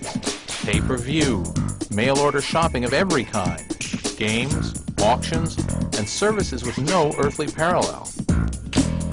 They're all putting their faith in a new medium to deliver the big payoff. Every time a new visual medium is invented, one application drives the market. This was true for still photography, true for motion pictures, it was especially true for VCRs, and it's true for the World Wide Web. I'm talking about sex. Sex sells, but there is a market for it, and it's true capitalism. If there's a market for it, it will be filled, and it's legal, and there's nothing wrong with it. In the beginning of this industry, like other industries, people are willing to pay for adult content. The home video cassette industry is a prime example. Initially, people were paying several $1,000s back in the 70s for machines to go home and basically watch adult content. As part of this job, of course, you have to type. Is there a typing speed requirement? No. You know, you want to have your nails manicured and everything, and nails do slip a lot on the keyboard. Sure. But as long as you just, like, simple things like, hi, how are you, babe? You know. And you could just put R, you. You don't have to put the whole word down. Sure. And then most of the time you're saying, oh, yeah, baby. So you go, oh, then you go, oh, baby. Does your mom know the work you do? Yeah, actually she does. Yeah, she's okay with it. You know, it's a 60s thing. She's all in that 60s lifestyle. Oh, you've had a hippie mom. Yeah. So it's great now. Cool. Grandma, on the other hand, would not understand. But then anything with computers, oh, honey, you're moving up in the world. And computers, that computer thing, that's going far, that's futures in computers. So as long as they tell them about computers, it's fine. It didn't take long for the advertising industry to notice the growing number of eyeballs staring at websites, or for website operators to start selling those eyeballs to the advertisers. In 1999, online advertising revenue will reach $2 billion, and it's been doubling each year. How about advertising? Well, people say, what a puny number. The software industry only had $300 million in advertising for that internet-supported internet companies that were supported by advertising. Well, I say, like, yo, a year before that we had 0. Now we had 300. This March we had 57 million. Who thought we would own advertising? Advertising is the most frequent form of money-making for us, and we have enough people coming to our various online sites that advertisers are interested. And so that's been, for the last 2 years, the majority of our revenue. But then merchandise as well. We have books, we have primers, email services. We do free massages as well. Meet two wise fools, Tom and Dave Gardner. They are dedicated to debunking the gurus of Wall Street and sharing financial advice with other net users. The Motley Fool's an archetypal web service, irreverent, inclusive, and informed, and growing like crazy. In the internet, things change every 3 months. You just can't possibly prepare. If a typical company grows about 10% a year, we're growing about 15% a month. That means each month feels like a year. And if you saw Dave, he was about 1.5 feet taller about a year ago. I was a fetching fella back then. The Motley Fool today is a media company whose mission is to teach people how to invest their own money. We have 600,000 households coming to the Motley Fool every month. Building communities where people can aggregate ideas. Let's say we put 100,000 people together in a block that are going to buy insurance or they're going to buy mutual funds. If we can package them together, have everyone work together, we're going to be able to cut prices significantly. And that's the beauty of going online, of being online. You have a voice. Everyone has their little publishing house right there in their home. Everybody has ideas to share. What makes a good fool? A fool is someone who thinks for herself, somebody who is willing to roll up his sleeves and make his own decisions. One size fits all, actually. Yeah. Oh, there, my reputation precedes me. Nothing foolish about saving money on groceries. A website called Planet U sends your grocery coupons direct to the checkout, replacing bulk mail and saving trees all at once. The idea came from hyper-nerd Christine Comerford. The key concept is eating. If you don't eat, you're dead, okay? So how about taking the most basic thing that we all have to do, right, and bringing those packaged goods, the people who promote this salsa, whatever, wheat thins, okay, bringing those people to advertise on the net, because you've got to buy paper towels anyway. So the thing is, 325 billion coupons are distributed in the USA annually. 2% are redeemed. Only 2%? 2%, yes. 98%, all right, end up in the rubbish or in the recycling. It is totally ineffective. So once you grab your Planet U promotions, either from a partner website or from the Planet U website, you can then say, I want my promotions mailed to me, or I want my promotions delivered to the store that I shop at. Aha. Oh. So you can deliver them to the point of sale system. You walk in, you identify yourself by swiping whatever card you set up as your ID, all right? And then, ka-ching, the register receipt has a deduction.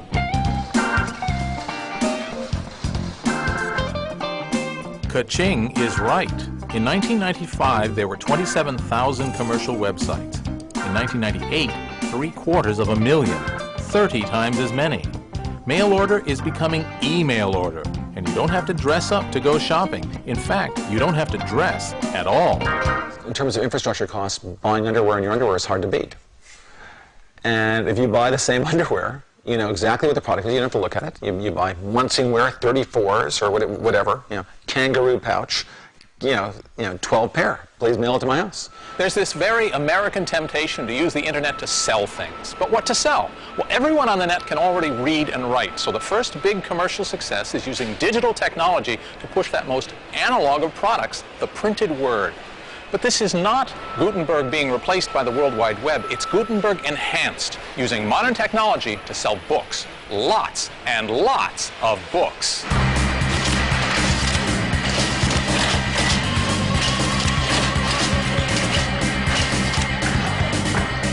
In the spring of 1994, I came across the statistic that web usage was growing at 2,300% a year. And outside of a petri dish, I hadn't seen anything grow that fast. I made a list of 20 different products that you might be able to sell online and picked books as the first best product, primarily because there are so many books. There's no way to have a 2.5 million title physical bookstore. The largest physical bookstores in the world only have about 175,000 titles. And there's no way to have a print catalog. If you were to print the Amazon.com catalog, it would be the size of more than 40 New York City phone books. The basic technology is fairly simple. The problem was ubiquity of that technology. And this looked like, because of that growth rate, the first time ever that the basic technology needed to do electronic commerce in an acceptable way would be ubiquitous. So it actually turns out that the ubiquity of the internet is more important than the technology of the internet.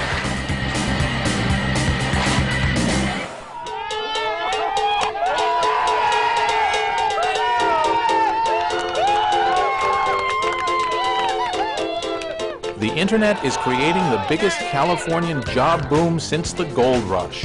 And America is running out of homegrown engineers. But the language of the internet is English. So wherever you come from, if you're a decent programmer and speak English, apply here. The sound of leather on willow. It's a cricket game, but we're not in England. We're in Santa Clara County, the most heavily wired and networked community in the world. The Valley employs thousands of Indian-born engineers who bring with them not only their programming skills and their engineering degrees, but also their cricket balls and bats. Sunshine and a field to play is all we ask for.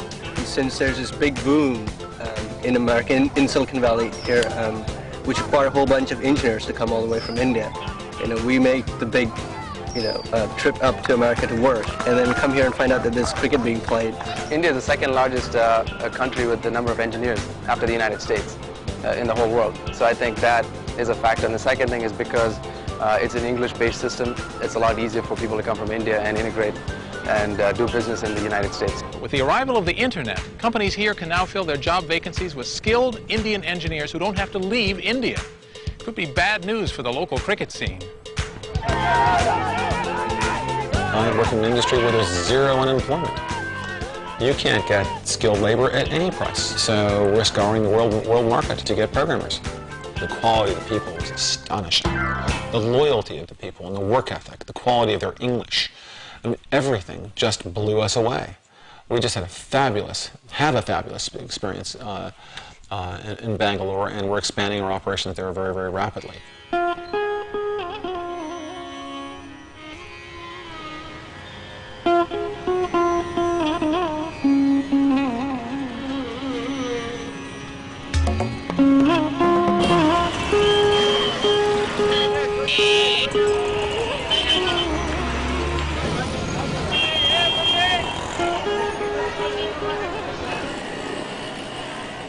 For all the outward differences, India's Silicon Valley has a lot in common with my Silicon Valley, starting with traffic jams and construction everywhere.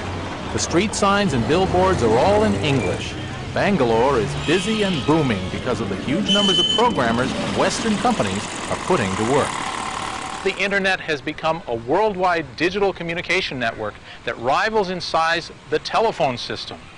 So here we are, 12,000 miles, 12 time zones away from where I live in Silicon Valley in California, in Bangalore, the Silicon Valley of India. Programmers here solve the problems of users around the world. Companies founded here serve customers in Europe and the United States. And it all happens because of the Internet. So what we have done is to set up company here, the kind of investment which you see here, which you have made, with a clear approach to do work in India, leverage those skills, develop those technology skills in India, so that we leverage that for Novell. Novell, the netware company from Utah, is constructing a new Indian headquarters building here. 21st century technology built by pre-industrial labor. We work with GE, General Electric, almost all the units of GE, Allied Signals, Sequent, Xerox, Putnam Investor Services in Boston, Tandem, Cisco, Stratacom.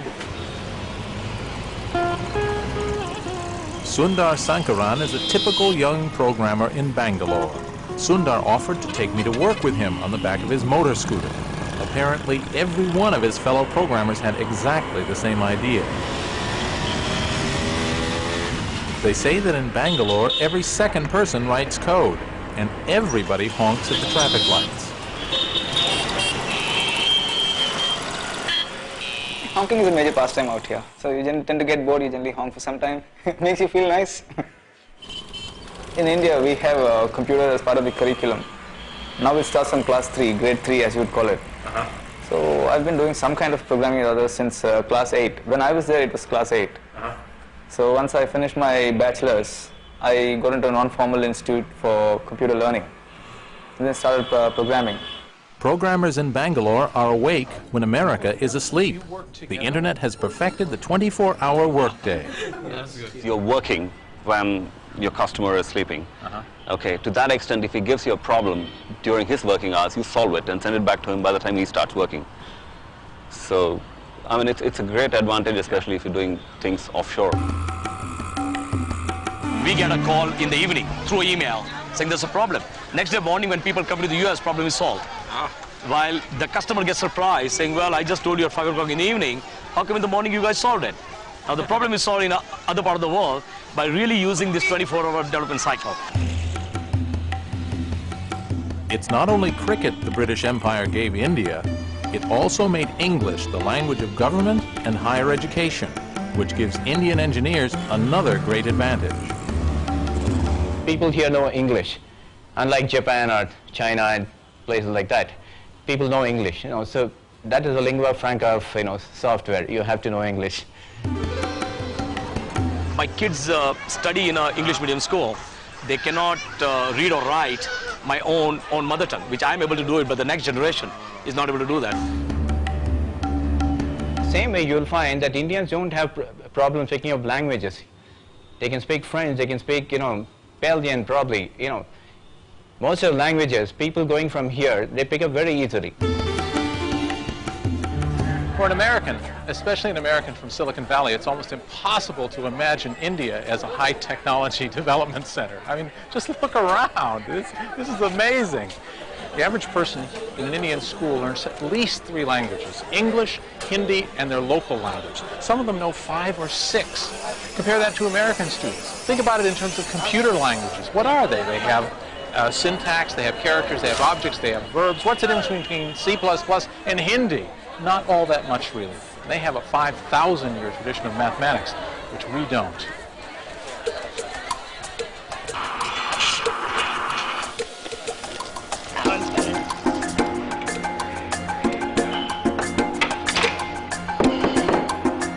After the World Wide Web and the browser, there's a third breakout invention that's driving the expansion of the web lifestyle. It's called Java, a network programming language named after the Valley's favorite fuel. Like the others, it's helped make the Internet easier to use for anyone, anywhere, and with any kind of computer. Because the internet grew in such a haphazard way, the computers on it used many different programming languages. This wasn't a problem when the networks were separate, but when the World Wide Web made it possible for them to communicate, there had to be a way to make it easy. A guy named James Gosling came up with the answer. He invented a language that would run the same on any computer, one size fitted all, which was good for business. And like everything else on the internet, it had a strange name, Java. Maybe he drank too much coffee while working on his invention. Better than naming it Budweiser. One of the most brilliant programmers on the planet, Bill Joy calls him the greatest programmer in the world, came into my office one day because I'd heard he was upset. And I said, James Gosling, what's the matter? Why aren't you happy? This was like in the early 90s. And he says, I'm tired of dealing with all this old legacy computer environment. It's just, for a great programmer, it's kind of like trying to fly by flapping your wings. And he said, I want to go out and create a new environment. It was conceived way back in 1990-91 timeframe by a few engineers at Sun Microsystems who wanted to create a better world in terms of software delivery, software deployment. And they were imagining consumers being plugged into this networked world. What they didn't realize at the time was it was the internet. It was going to be the internet. What's Java? I mean, Java is a building material. I mean, it's like concrete. It's something that you can use to build software out of. But it's a material that's got some pretty different properties. The one that has sort of gotten the most airtime and most people hear about is write once, run anywhere, or being architecture neutral, where you can sort of write a program once and it will actually run on different machines. And it can rove across the network. And I said, hey, I don't care what you want to do. Wherever you want to do it, whenever, however long, with whoever, for as much money, I'll set you up in a room, I'll give you all the raw meat and Jolt Cola and potato chips you want, anything you need, for as long as you want, just go do something great. He said, really? I said, yeah, now get out of here. So he went off, we set him up in downtown Palo Alto, and they started hiring a bunch of really great people, and they, you know, it was kind of like Groundhog Day. They'd come out every now and then, they'd look around, and I'd look and see what they had, and I go, I don't get it. And they go, okay, so they'd go back in. Certainly early on, I don't think Scott had a good idea what it was about or what it was for. You know, it was sort of this group of, you know, rabble-rousers off in the corner doing something really odd that he didn't know how it related to their main business. And, you know, the truth is that in the early times, it didn't relate to the main business. Everyone knows that if you go to the computer store, you have to buy software that runs on Windows or a different piece of software that runs on the Mac. With Java, you can take a single program and it will run on both, and it will run on both well. That opportunity was created because of the internet. Because the internet is a mixed network, and it doesn't make sense to have 20 versions of your software on a single server. So the promise of the internet coincided just at the right time with the great inventions by people like James Gosling in the language. It's taken the world by storm. It's very clearly now going to be in some 300 million computers just 3 years from now. I think there's 200 books on the market right now on Java, 4 million programmers programming in it, and it's only 700 days old, so that's phenomenal. I've done many things that have gotten very popular, but amongst a very sort of nerdy community. Because the kind of stuff I do is stuff that I have no idea how to explain it to my mom. Or even explain, you know, even at a high level why it's interesting to my mom. And so it tends to stay in a fairly closed community. And to have something that has touched people's everyday lives surprised me.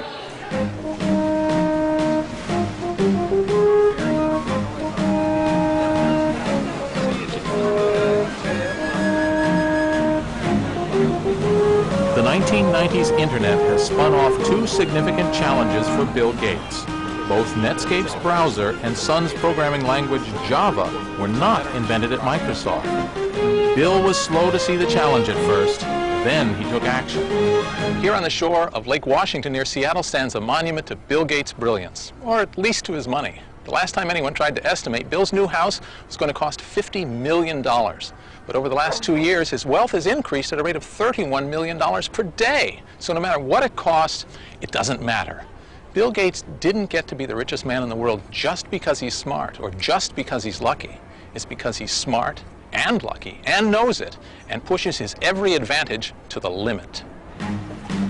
Bill had largely ignored the internet. How could a non-commercial network offer a business opportunity?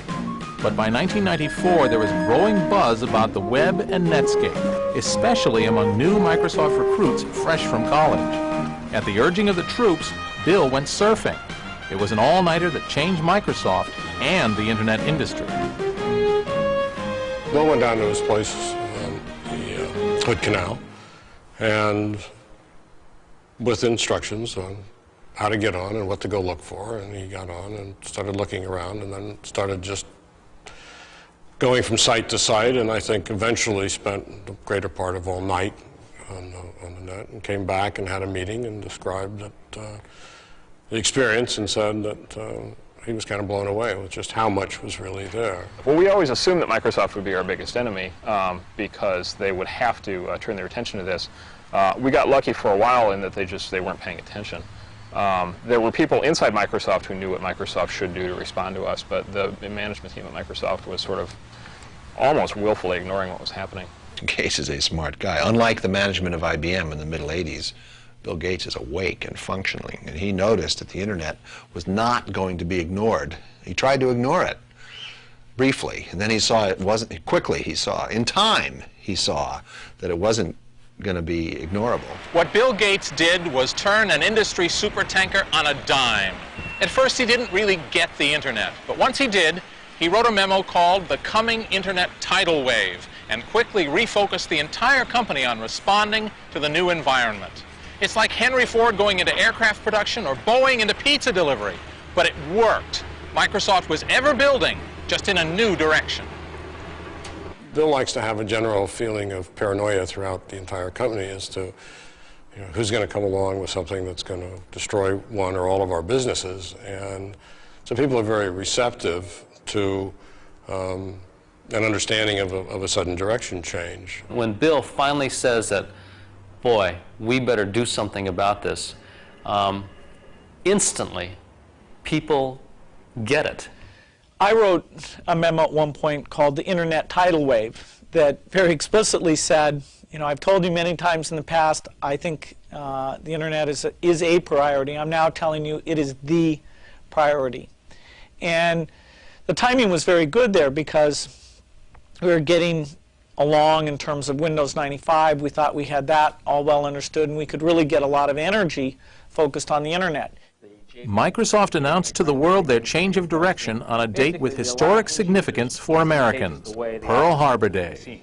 It was actually Admiral Yamamoto who observed that he feared they had but awakened a sleeping giant. We did a big event on December 7th, must have been 1995, where we, for the first time, showed the world how this had all built up. And they saw, hey, this is pretty dramatic. This company is going to deliver great internet software. So saying it was an epiphany is a little too much, but saying that it became the centerpiece of our strategy, that's absolutely right. You will hear from us that we're not forming an internet division. To us, that's it's like having an electricity division or a software division. The internet is pervasive in everything that we're doing. The big break happened at the famous Pearl Harbor Day talk, but Microsoft was doing a bunch of stuff leading up to that. And in fact, they have this thing they do now, which is every 3 months they come out and say, and re-announce how hardcore they are about the internet, and so they've like done that like 5 or 6 times now. When the slumbering giant awoke, this was the result. Microsoft's own browser, the Internet Explorer, a product designed specifically to compete with Netscape Navigator. Funny, don't they look alike? But in 1996, there was a big difference between them. Netscape Navigator cost business users $49. Internet Explorer was free. They're working hard, as you can see here, implementing all the standards we need. And what do you think we'll charge for that? Like all the others, nothing. Okay, well that's quite a deal. Ours was always not free. It was freely downloadable. But if you were a business using it, you had to talk to Netscape about a licensing agreement. That was the way we felt we would be able to make money in the early days, and that was the way we made money. We made $75 million the first year in revenues and $375 million in the second year. The third year ended up being somewhere north of $500 million in revenues. We did that by giving licenses for companies to make company-wide use of the browser. Microsoft's free Internet Explorer started taking market share from Netscape. To people who care about the market benefits of competition, that's a controversial thing to do. Giving it away is an anti-competitive technique. They're trying to kill Netscape by drying up its revenue sources. And it should be illegal. They should not be permitted to do that. If any antitrust has any use, it's to go in now and say, you spend millions and millions of dollars to develop the thing and you give it away. Why are you doing that? Clearly you're doing that to damage Netscape. You're not allowed to do that. Microsoft came along in an attempt to put us out of business, gave away the browser totally free, even to companies who wanted to use it for business. And it definitely had an impact on us. As a consequence, we had to give away our browser. The results were just as the first exponent of giveaway software would have predicted, John McAfee. If you have two competing products and they are on a par in terms of functionality and usability, the free one is the one that will propagate. Maybe that's why Microsoft is just a little sensitive about whether they are or are not giving their browser away. Well, Microsoft's never been accused of not knowing how to make money. It's pretty straightforward. If you can sell volume software, you can do quite well. Now, in order to keep Windows very strong, we felt having a free browser that promoted our extensions, as well as providing all the power of all the other standards, that was critical to our strategy. And so the browser investment is totally paid for by the fact that it helps Windows. And Windows is a very good, quite profitable business. Do we give away software? I don't think so. Nobody ever told us we were giving away the print manager, the thing that lets you configure printers in Windows. It's just a built-in piece of Windows. The browser, similar, is really a built-in piece of Windows. Now, we sometimes update it when it's not time to update the rest of Windows. And so we basically sort of think, let's make sure people get all those updates. But in point of fact, to run our browser, you got to own Windows. So, in a sense, while the browser itself may be free, we're getting paid. On May 18, 1998, the Microsoft Netscape dispute took on a new dimension. The U.S. government stepped into the fight. The Department of Justice filed an antitrust lawsuit against Microsoft alleging anti-competitive practices in the browser market. The Justice Department has charged Microsoft with engaging in anti-competitive and exclusionary practices designed to maintain its monopoly in personal computer operating systems and attempting to extend that monopoly to Internet browser software. The intervention of Uncle Sam into an industry which until now hasn't had much regulation is a seismic event in the history of the Internet.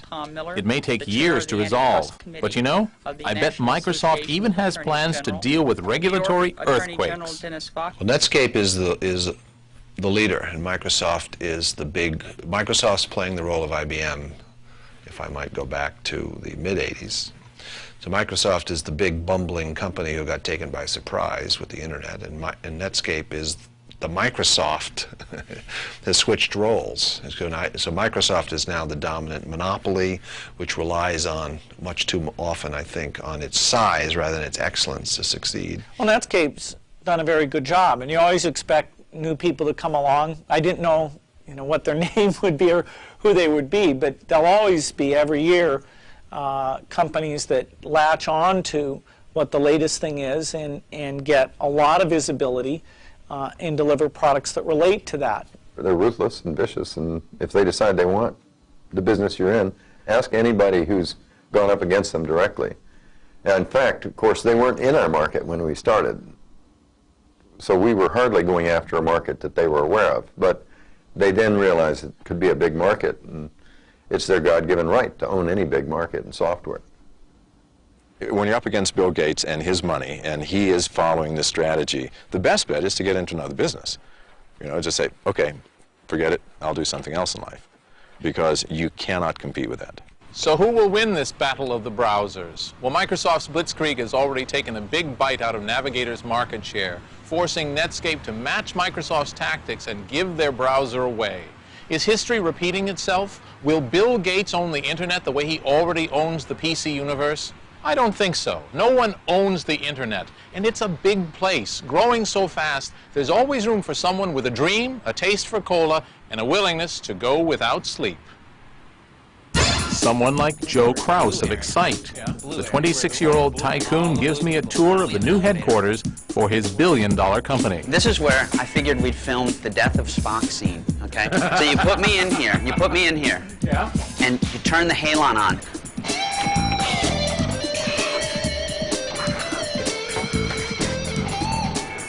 The last mind meld. Tell my wife I love her. It's a new show. It's a show every 90 minutes. I'm like Shamu. Hey, you brought with you the alien baby. You know, this is leaking. Security level 10. We've got, you like the garage door? You started in the garage, now you have a garage door? This conference room is actually called the garage, right? So we figure sort of hark back to our roots here in the garage. This is for executive caliber meetings. He dons the bolt. The first time we were with you guys was, I don't know, 94? Right? 3 years ago. 94 in another garage. And I had a sense at that time, just a little sense, that you basically had no idea what you were, up against. That hasn't changed. Just looking around me and saying, wow, we have all these fantastically dynamic people that we're working with, and this company exists here because of us, because of something that we started, and that's insanely gratifying. I was sort of listening to myself talk about this and think, wow, are we really successful at this point? Have we really gotten that big so that now I'm telling small startup companies how to, how to do the same thing? Because I think that remembering back to the garage helps keep you paranoid, because you realize how quickly things can go from garage to something like this. And I think we all feel extremely proud and happy and of what's been accomplished. But I think that it sort of reminds you that just as easily as you can make it here, you can make it back to the garage. This is the Silicon Valley fairy tale, and there are thousands more little gangs of dreamers eating burritos and working all night to make their fortunes in the wired world, so they could celebrate one day with a trip to Hawaii.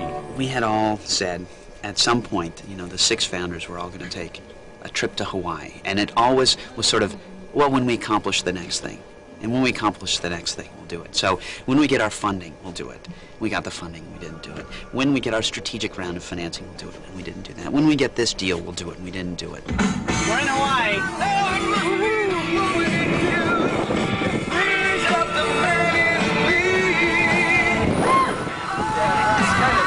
Feels like the first. So the Excite guys got to Hawaii at last. Aloha, Graham. 4 years ago, he had a 1/6 share in a bag of rice. Today, he's worth $100 million.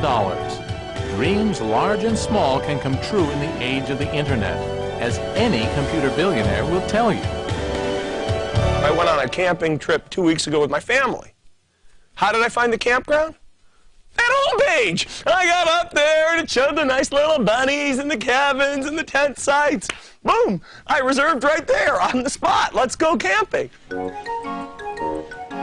The internet has come a long way from the halls of the Pentagon, time-sharing, and the first faltering attempts at packet switching. To my way of thinking, the ARPANET is the best investment this country has ever made, other than probably the Louisiana Purchase. No one owns the internet. No one controls the internet. The internet is the common heritage of all humankind. The killer after the internet is telepresence. It's using the net to be places that you don't have to go to. We want to have a conference where everyone attends but nobody goes. So that's how you get your name on a ballpark. Maybe one day this will be Excite Park, or Cringely Park, or a virtual park which everyone attends on the web.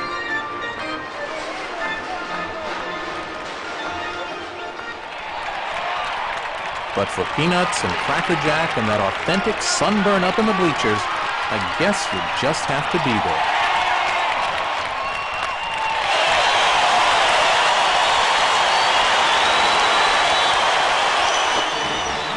To the ball game, take me out to the park. Buy me some peanuts and Cracker Jack. I don't care if I never come back, 'cause it's root for the home team. If they don't win, it's a shame, 'cause it's 1, 2, 3 strikes, you're out at the old ball game. Woo!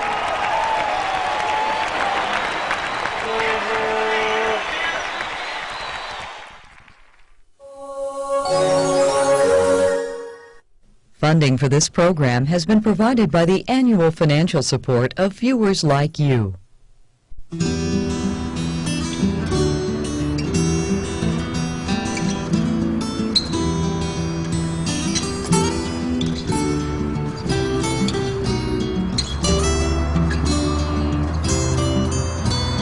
Are you going to Scarborough Fair?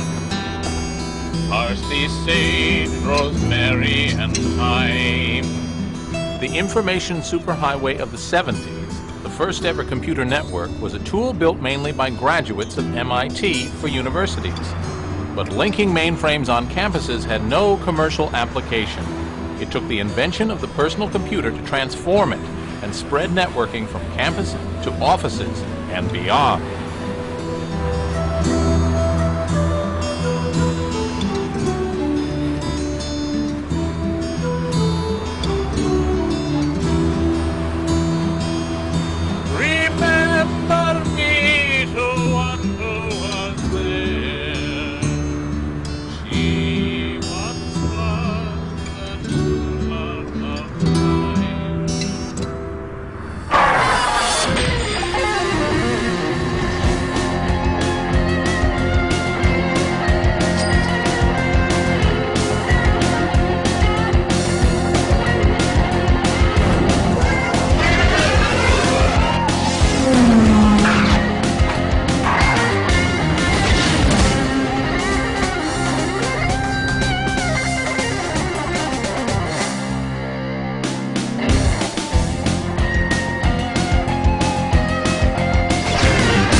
With personal computers proliferating on company desktops, it was a logical next step to connect them all into a network. Logical, maybe, but first someone had to figure out how to do it. And the guy who did was Bob Metcalf. Apparently their sleep is deep. It's not working today. They're old and rare, and they're Gloucestershire Old Spot pigs. They're the sort of pig's pig, the classic pig.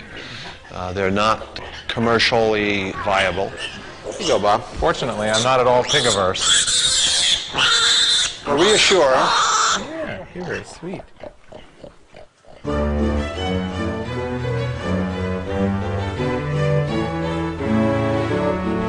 Bob Metcalf owns a farm in Maine, but we wouldn't call him a farmer.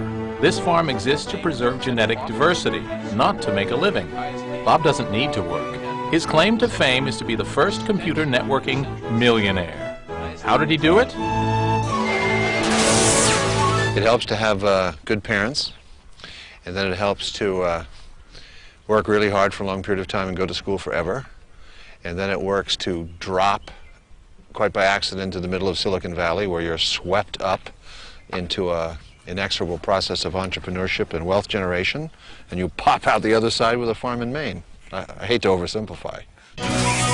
Bob Metcalf started his computer science career as a summer alternative to working at the beach club. I took computer programming courses because my fraternity brothers told me that if I took 6251, which was systems programming, that I could get a job in the summer for appreciably more than I was then getting during the summers as a cabana boy.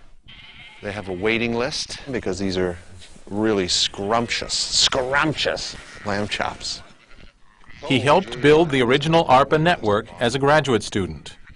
And I was at Harvard, miserable and unhappy, looking for research, and I ran across ARPA opportunities to work on the ARPANET. He landed a research job in Silicon Valley, but Bob went from Boston to California via Hawaii. Bob had just finished his PhD. He had taken a job at Xerox PARC, and Bob is a consummate salesman. Imagine this, if you had just gone into a new job, before you showed up for work, you'd get your boss to send you to Hawaii for 3 months. Bob did that. Bob's career in networking really took off when he got hired here. In the history of PCs, this is the place, the whole enchilada. It's Jerusalem, Rome, and Mecca all rolled into one. Think of anything about PCs. One processor per user, graphical user interfaces, laser printers. It was invented right here at Xerox PARC. And that includes a method of linking desktop computers together so that nerds could share work, software, spreadsheets, printers, and my sister's phone number. Push another button, and the information is sent electronically. The folks at Xerox PARC in the mid-1970s were living in the future. Long before the IBM PC or the Macintosh, at Xerox they invented a personal computer called the Alto, and there was one on every researcher's desk. We knew as a fact what the world was going to look like 10 years because we had already built it and we saw that it worked. So we knew what to do. First you do this, then you do this, because we did it already. Using technical ideas from both ARPANET and AlohaNet, Bob Metcalf invented a way of linking PARC's Altos together. People don't get how revolutionary that was, but it was our research goal to put a computer on every desk, let alone every building. So we needed a network that would connect hundreds of computers at hundreds of kilobits per second at hundreds of meters of separation. That was our spec. And out popped a network for doing that at 3 megabits per second among up to 256 computers separated by up to a mile along one big piece of coaxial cable, which we called the ether. Larry Tesler remembers Bob's breakthrough, a technical triumph of bigger bits and smarter packets. It came up a little bit at a time. First they were able to just send a few signals back and forth, and then a few bytes back and forth, then entire packets, and then they were able to do entire streams of packets. And after a while it really worked, and they created a lot of Ethernet boards, and everybody in PARC who had an Alto got a board, and we could start using the Ethernet. It was a pretty exciting time. We built computers to sit on everyone's desk and then watched what happened. And so we worked in an economics-free zone, which is a way that research is often conducted, and produced this network of PCs, an internet of PCs. We built our own internet. Call it a paper explosion, or data overload, or asset mismanagement. What's needed is not a new system, but a new concept. This is the Ethernet cable, a passive carrier capable of accepting transmissions from various kinds of office machines and terminals. With the invention of Ethernet, PC networking became a practical possibility. For the PC pioneers, this was the realization of a dream. Well, the whole vision of why personal computers would be a great thing on every desktop in every home had to do with using them as a communications tool, had them connected together. People thought, gee, wouldn't it be great if we can get these devices to work as a community? And so you suddenly had a device that you really wanted to plug into a network. So they would all work in concert, or at least could exchange messages and share files and that kind of thing. So the PC really gave birth to the networking age. We suddenly had something that we wanted to network. It's right here. See it? Okay. Attaboy. Bob Metcalf isn't just a clever technologist. He's also an entrepreneur. When Xerox didn't exploit Ethernet widely, Bob thought he could. So he opened up the directory of Western venture capitalists. Starting in November '78, I started going through that directory, having breakfast, lunch, and dinner with everybody I could find in that directory. Not to raise money, I just asked them how to start a company. In June of '79, I sat down to name my company and ended up calling it Computer Communication Compatibility, 3Com. With a cute corporate name and a check from his backers, Bob's new company set about building Ethernet cards, just as the PC boom began. Great timing and very profitable. Amazing. Congratulations, you're now a member of the Maze Club. Thank you. One card for $1,000. They now go in quantity for $19 each. But $1,000 could put your PC on the Ethernet. Of course, we had to build a network operating system to make it useful, which we did. And we shipped all that in September of '82. And people started buying it. And by 1983, we were growing 50 to 80% per quarter sequentially. And by March of '84, we were public with about $12 million in revenue. And by the time I left in 1990, we were $400 million a year with 2,000 people. And now, in 1997, 3Com is a $5 billion company with 12,000 people. Incredible. This Xerox sales pitch exaggerated Ethernet's range. It was 1,000 feet. But Ethernet still vastly transformed the usefulness of PCs. The challenge now was to design a commercial computer specifically to exploit the advantages of a network. It wasn't long in coming. Is it a PC? Is it a mini computer? No, it's a workstation. What's the difference? Well, unlike those first two, this machine can't do any work by itself. It has to be part of a network. This is the original Sun workstation from 1982, quite a landmark in the history of the Internet. The young people who designed it coined the term, "the network is the computer." So with this workstation, I can access information on other computers on the network. I can store my information on other computers on the network, and I can harness the power of every computer on the network. Those folks at Sun, they're very bright.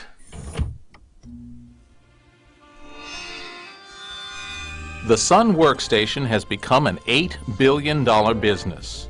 When the PC was little more than a high-powered typewriter, workstations had the processing power to meet the needs of Wall Street, NASA, and even Hollywood. Guess where it started? This is Margaret Jacks Hall at Stanford University, one of the most historic buildings of the digital age. 3 companies got their start here. Cisco Systems in the basement, Silicon Graphics on the 2nd floor, and Sun Microsystems on the 4th. Collectively, they must have a market value of, $100 billion. And Stanford University never made a penny from any of them.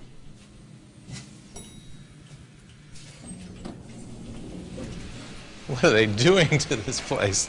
The first Sun workstation was built in an office on this floor by a young German graduate student named Andy Bechtolsheim, who just couldn't wait to get out of the fatherland. I was actually quite frustrated with the German university program at the time, because I truly felt I was wasting my time. So the first thing I went when I went to a German university in the middle 70s was I applied to come here. It's like, it was very boring.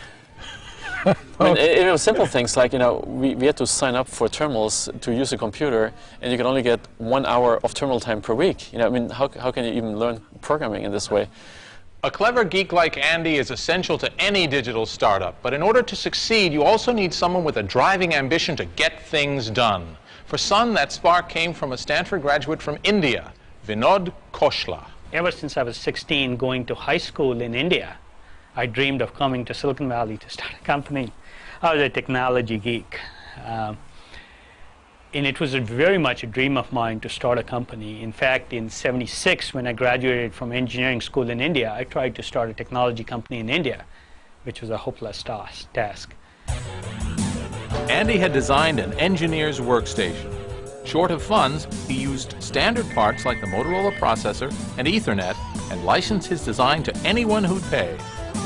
We had this crazy idea that if we build a 32-bit microcomputer with a big screen display and an Ethernet connection running the Unix operating system, we would have the perfect product for the researchers and the scientists and the students at Stanford. Andy was developing the Sun technology at Stanford. He had complete rights to it.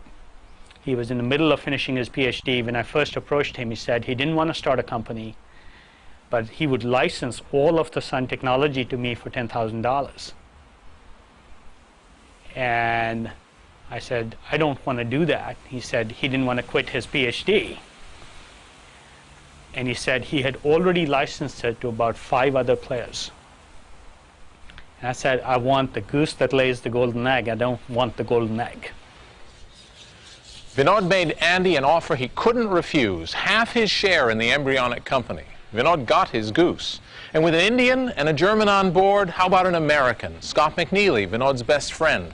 Now it was time to divvy up the jobs. There were two MBAs, Vinod Khosla and myself. He had done a startup before, so when we sat around and he said, "What job do you want?" And I go, I don't know anything about this stuff. And he goes, "Well, why don't you be CEO?" And I said, no, I don't know anything about it, you be. So we had an argument and he finally agreed to be CEO. To complete their startup, they needed a software specialist, so they went for the best, a legendary programmer at Berkeley named Bill Joy, who had already delighted his university by creating for them their very own version of the Unix computer operating system. They showed up at my office at Berkeley, and I thought these were like the engineers, and I didn't realize these were the principals. You know, they looked so young and so innocent that I sat them in my corner of my office and made them wait till the rest of the people showed up. And then we had Bill Joy and Andy. The first time they met, they did a Vulcan mind meld, and you were just kind of like holding each other's foreheads. You couldn't get too near them because of the sparks and the smoke and the flame. And at Berkeley, Bill would simply take the system, the Unix system, and rewrite it over the weekend. No human on the planet could do this except for Bill. And you'd come in the following week and say, "What has Bill changed now?" And every once in a while, he'd decide to do a new release, and he'd do a release every 3 months. And he would personally read and rewrite all of the code in the system, including all of the applications. Inconceivable today and amazing at the time. So far, this was a startup from a textbook, but for this quartet from America's melting pot, there was still one final hurdle to be crossed: getting funding for their idea. Often this is a nightmare. But for these sun seekers, this American dream was, well, a no-brainer. We wrote a 5-page business plan. A week or two later, we showed it to some venture people. They said, "Oh, this is great, you know, here's a check for you." Basically, we showed them the plan on Thursday, Friday. On Tuesday, we had a check in the hand, and we started the company. it was 4 of us sitting in a little basically rent-by-the-hour office space in Santa Clara. I had 3 years of business experience, which was more than the other 3 founders combined. We were all 27. And we got our first load of furniture and got asset tag numbers and tagged one of the chairs asset number 1 and had employee number 1 with all the intellectual property with the cardboard box sit in asset number 1 and took a picture. The Sun workstation was designed from the start to be part of a network. The whole concept of the network is the computer. We started the Sun 15 years ago based on the fact that every computer should be hooked to every other computing device on the planet, and that's been our strategy and our goal from day one. Computers become much more useful once they're connected, because it's the sum of the computers on the network that allow you to do more than you could do on any individual computer. Because Andy had used off-the-shelf software and hardware for his workstation, Sun made a virtue of necessity and based all their products on these open standards. It made them different from companies like Microsoft and Apple, and they've been the champions of open standards ever since. We added openness. In other words, nobody should own the written and spoken language of computing in the same way that nobody owns English, French, or German. Now, Microsoft might disagree and think that maybe they ought to own the written and spoken language of computing and charge us all a $250 right-to-use license to speak English or Windows or whatever they happen to own. On the Stanford campus, computer scientists are known to be nimble, both at juggling and business opportunities.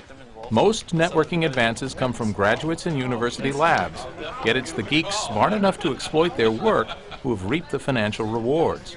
Sun may stand for Stanford University Network, but Stanford didn't cash in. Stanford never owned a piece of Sun. They did not want any piece of it. I bet they live to regret that. They live to regret that. In fact, the funny story goes, Prime and DEC both looked at the technology, evaluated it, and said they didn't want it. On that basis, I think Stanford decided that it wasn't of much value, and they let Andy own it. Stanford actually had in fact Berkeley had very enlightened, and still do, very enlightened technology perspectives, and that is, the student developed it, they could take the intellectual property and go out. So Andy, when he created the Stanford University Network, under government grants, as well as help from Stanford, he was allowed to walk out with the intellectual property, or the IP, and start a company with that.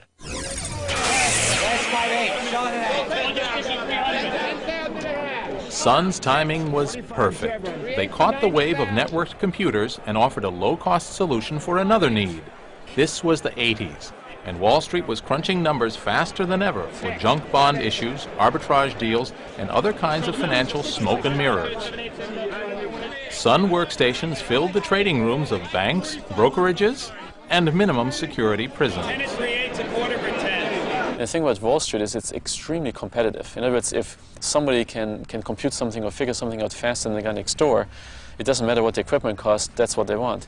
So each trader wanted to have the fastest, highest powered workstation right on the table so to do better trading.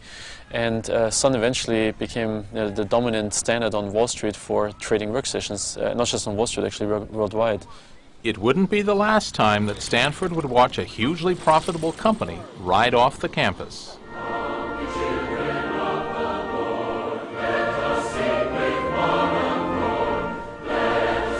Utah. Journey's end for the early Mormon wagon trains and home to their church. An unlikely place on the face of it for the next development in networking. Perhaps not when you consider the virtues of the Church of Jesus Christ of Latter-day Saints. Hard work, commitment, the will to overcome great odds to reach the promised land. And of course, great singing voices.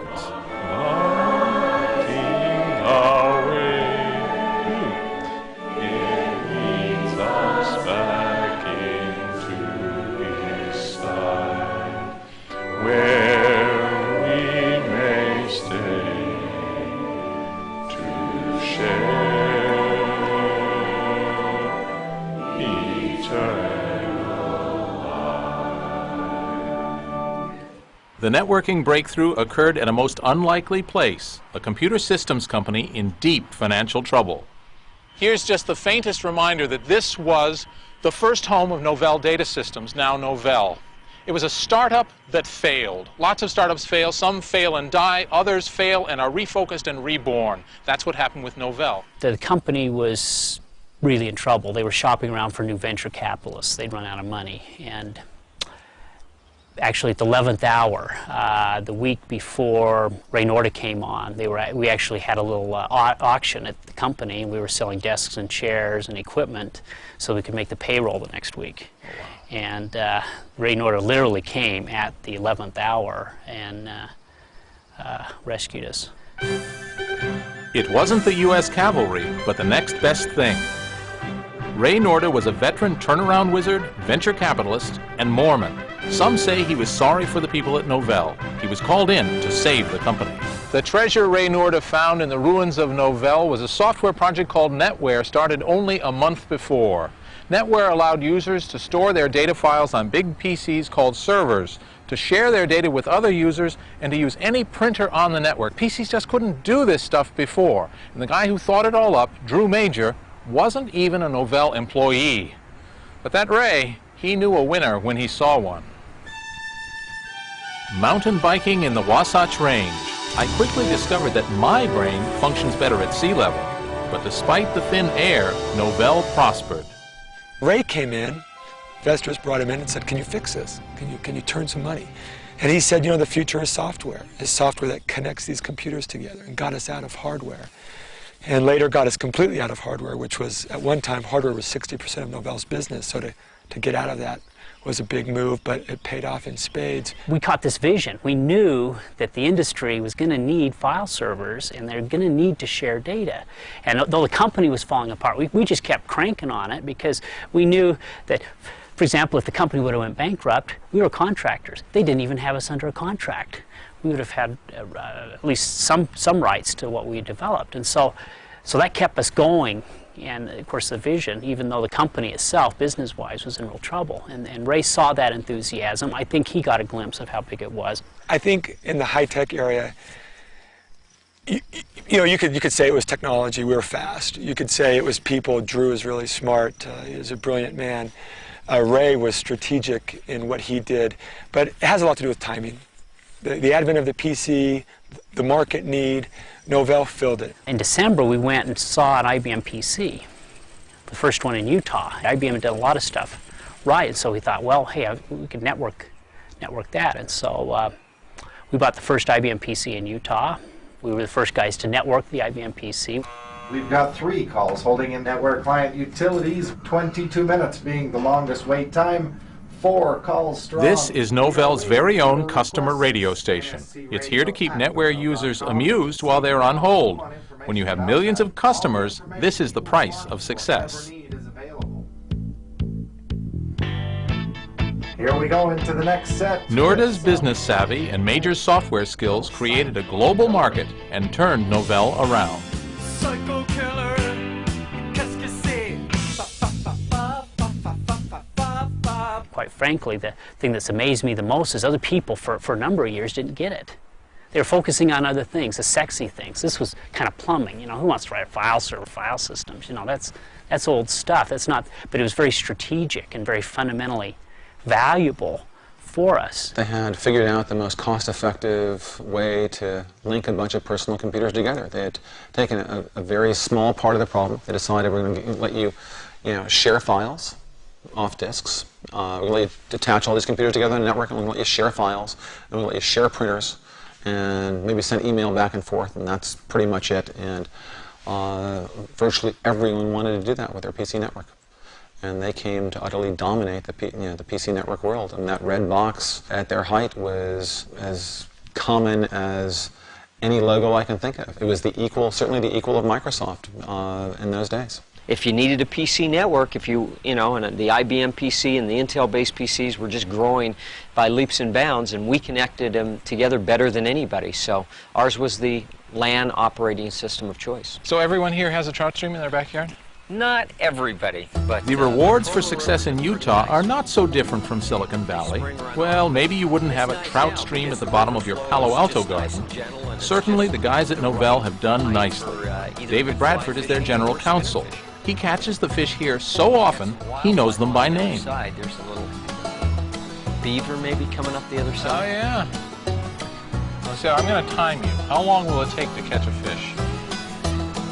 It could be 2 casts, but I would guarantee a fish within 50 casts. Well, that's a good cast there. Oh, boy, look at that. Okay. We got. Oh. Did you see that? We lost him, but he was a nice one.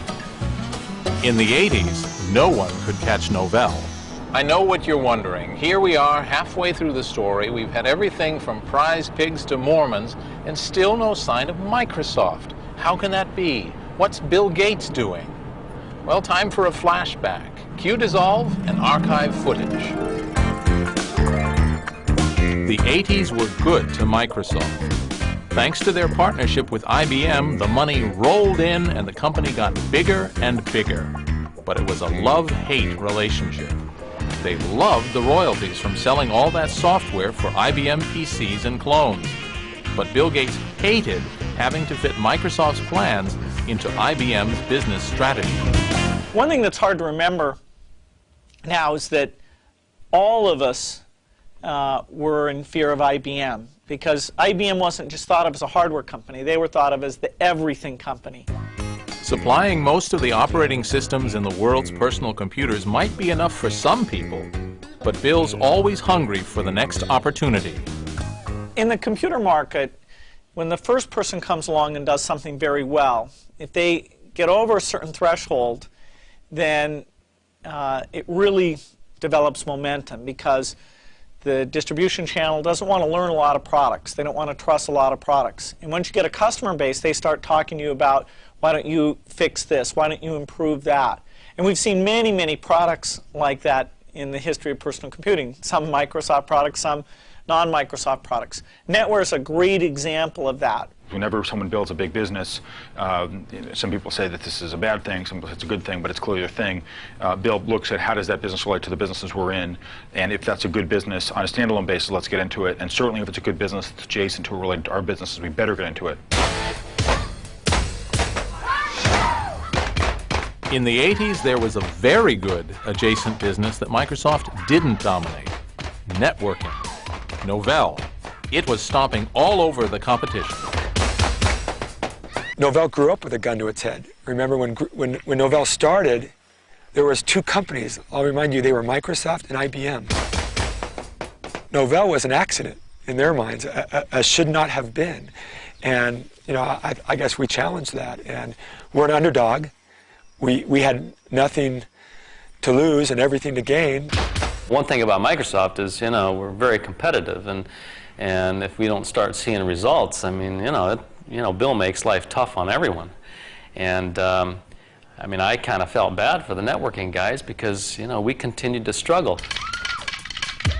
And around 83 and 84, and certainly by 85, NetWare was reaching critical mass. So Microsoft felt really like there was a huge missed opportunity. In fact, I remember some memos Bill wrote in circa 85, 86, where he said, you know, one of the biggest disasters for the company is that we have no assets in networking, or very weak assets in networking. Live from Salt Lake City, it's Brain Share Tuesday morning with Bob and Tina. And now here's Bob, and here's Tina. Sheepbirds, the sponsor activities last night. Novell had great assets in networking. They even had netware conventions and zany netware infomercials. While IBM wasn't interested in networking PCs, Microsoft was. So Bill cast his eyes to Utah.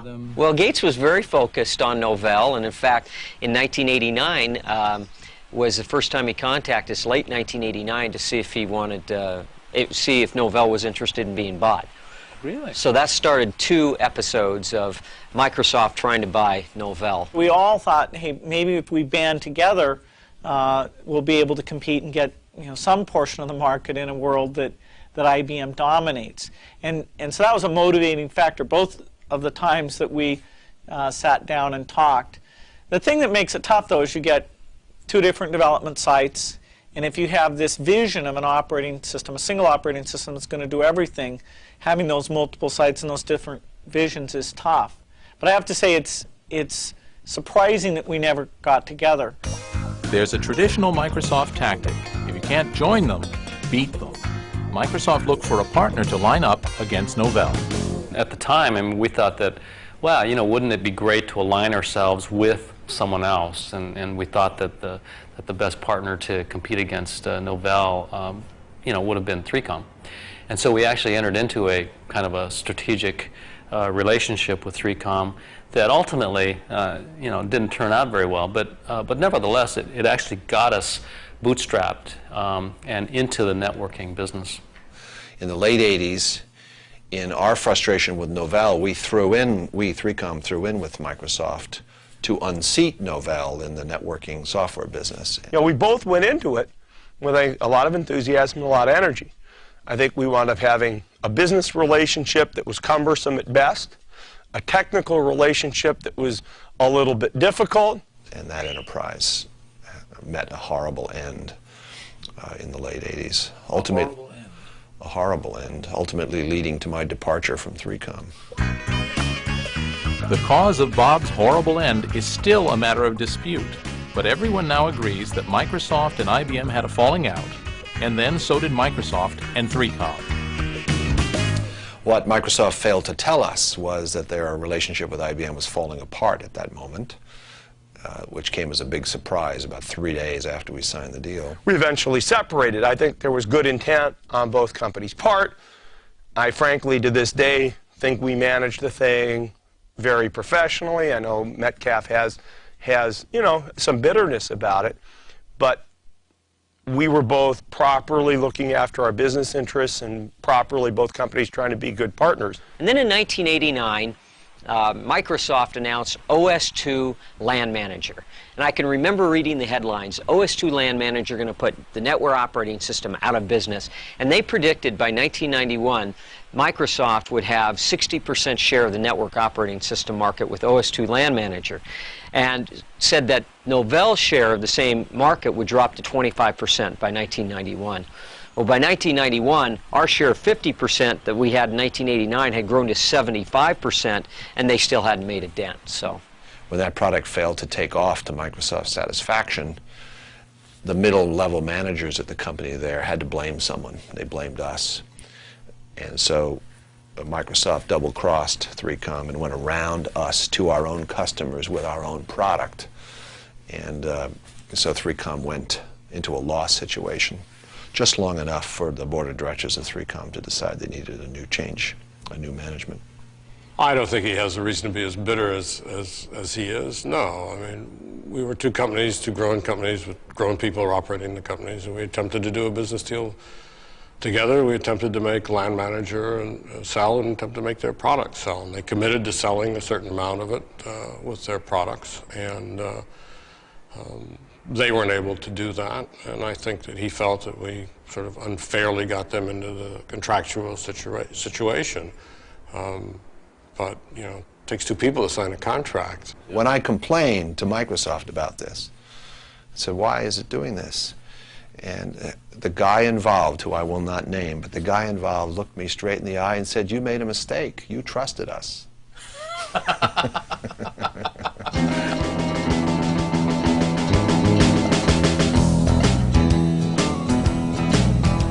Far from the high-stakes rivalries of networking market share, the grassroots of the Internet were steadily growing, and in unconventional directions.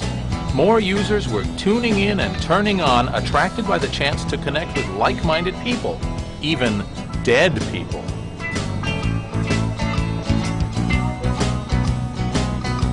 No one should underestimate the influence on the development of the Internet of the Grateful Dead. So I got my T-shirt, my VW microbus, and I'm headed out now to see a guy who knows exactly what a long, strange trip it's been to the wired world.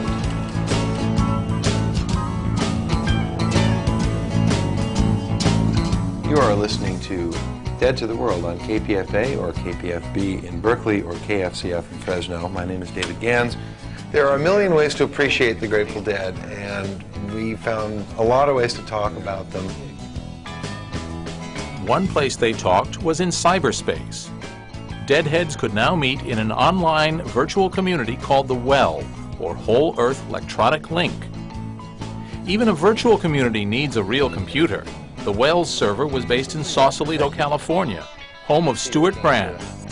You began to get some entities like the Deadheads, the people that were basically following the Grateful Dead, who are not a regional phenomenon at all.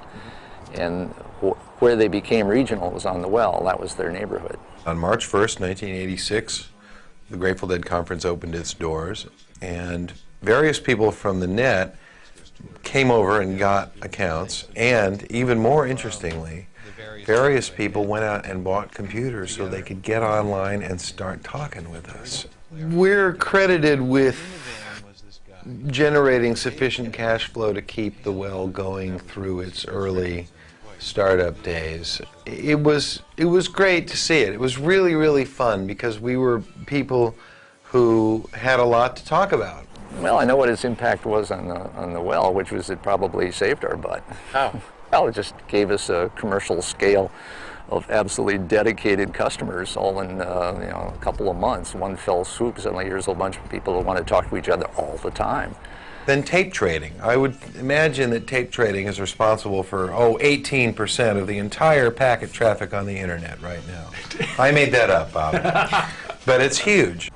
There's a book called The Great Good Place that came along about halfway along in the starting of the Well, which is about great pubs and barber shops and beauty shops and coffee shops where people go and they just hang out, and it's not work and it's not their house, it's this other third place that they go to just hang. The Well became a great good place.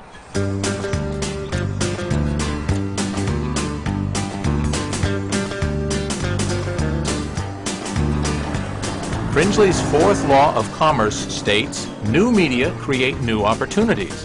But what kind of profit could anyone turn on the strictly non-commercial Internet? John McAfee was the first person to answer that question. He gave away his antivirus software and made a fortune. Nice life. The unique thing about software, which I had thought about, ever since the mid-'70s, is that software production is unlike any other production that preceded it. Again, no raw materials are required, no time is required, and no effort is required. You can make 1 million copies of a piece of software instantaneously for free. And there's something unique about that, and I kept running it around in my mind thinking, what can you do with this? It's so unique, it's so unusual, nothing like it has ever appeared in the world before, and finally it came to me, aha, a new business paradigm. You just give it away because it doesn't cost anything. You simply charge for the update process. You get the copy free, you can use it as long as you want. If you want the updates, we'd be happy to give them to you for a nominal fee. And after we had 5 or 10 million copies out there, it was a very simple process to turn the switch and begin charging for updates. It's time to explain another key figure in our story, the venture capitalist. Without the VC, few new technologies would be built. Fewer geeks would attain fabulous wealth. Perhaps even the information revolution itself would never have happened. This is a VC watering hole near Palo Alto. In the 1980s, networking companies became a third industry segment alongside PCs and software. More companies meant more venture capitalists and more power breakfasts. This is Buck's Restaurant in Woodside, where the VCs meet to figure out how many millions they'll give for what percentage of each startup. They ought to call it mega bucks. It must be a great place for tips. Oh, thanks. You're welcome. Are the tips good here? They're excellent. Venture capitalists, you love them or you loathe them, but if you need money for your pet idea, you can't ignore them. These digital temples, monuments to the success of information technology, all needed venture capital to leave their garages behind. For all of them, it began with the occasion which strikes fear into the heart of every Silicon Valley entrepreneur. This is the mating dance of Silicon Valley. Entrepreneurs with business plans perform for venture capitalists with bags of money to invest. Each needs the other, yet it's the VCs who decide whether or not to mate. They call this dance the pitch, and it can mean the difference between failure and a billion-dollar IPO.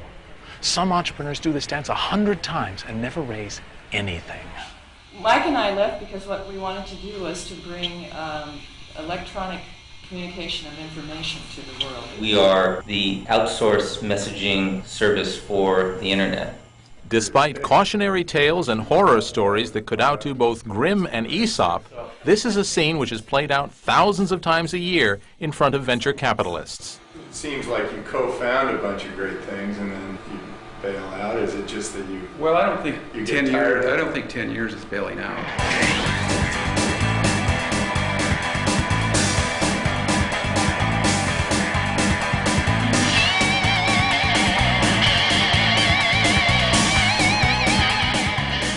It's horribly repetitive for everyone. 9 out of 10 pitches fail. But just occasionally, a venture deal presents itself which looks like a sure thing. For example, McAfee Associates in 1990. We had $15 million in the bank and 5 employees and a burn rate of $300,000 a year. So we didn't need money.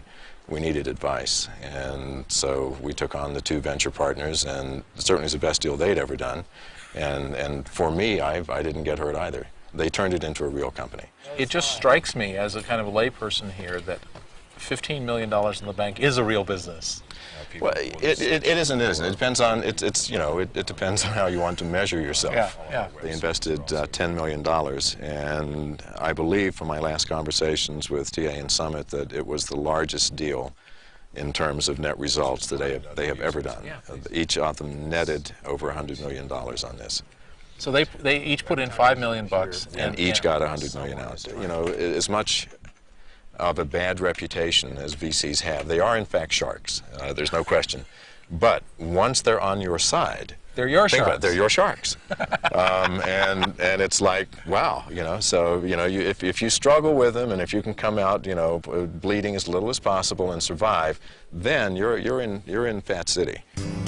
John McAfee pulled off the final coup in startup business, the exit strategy of selling his company for a couple of $100 million. Now there has to be a way for a geek like me to get access to venture capital. Back in Silicon Valley, there's naturally a very Californian way of conducting business. Here, instead of 3 martini luncheons, these VCs play ultimate frisbee.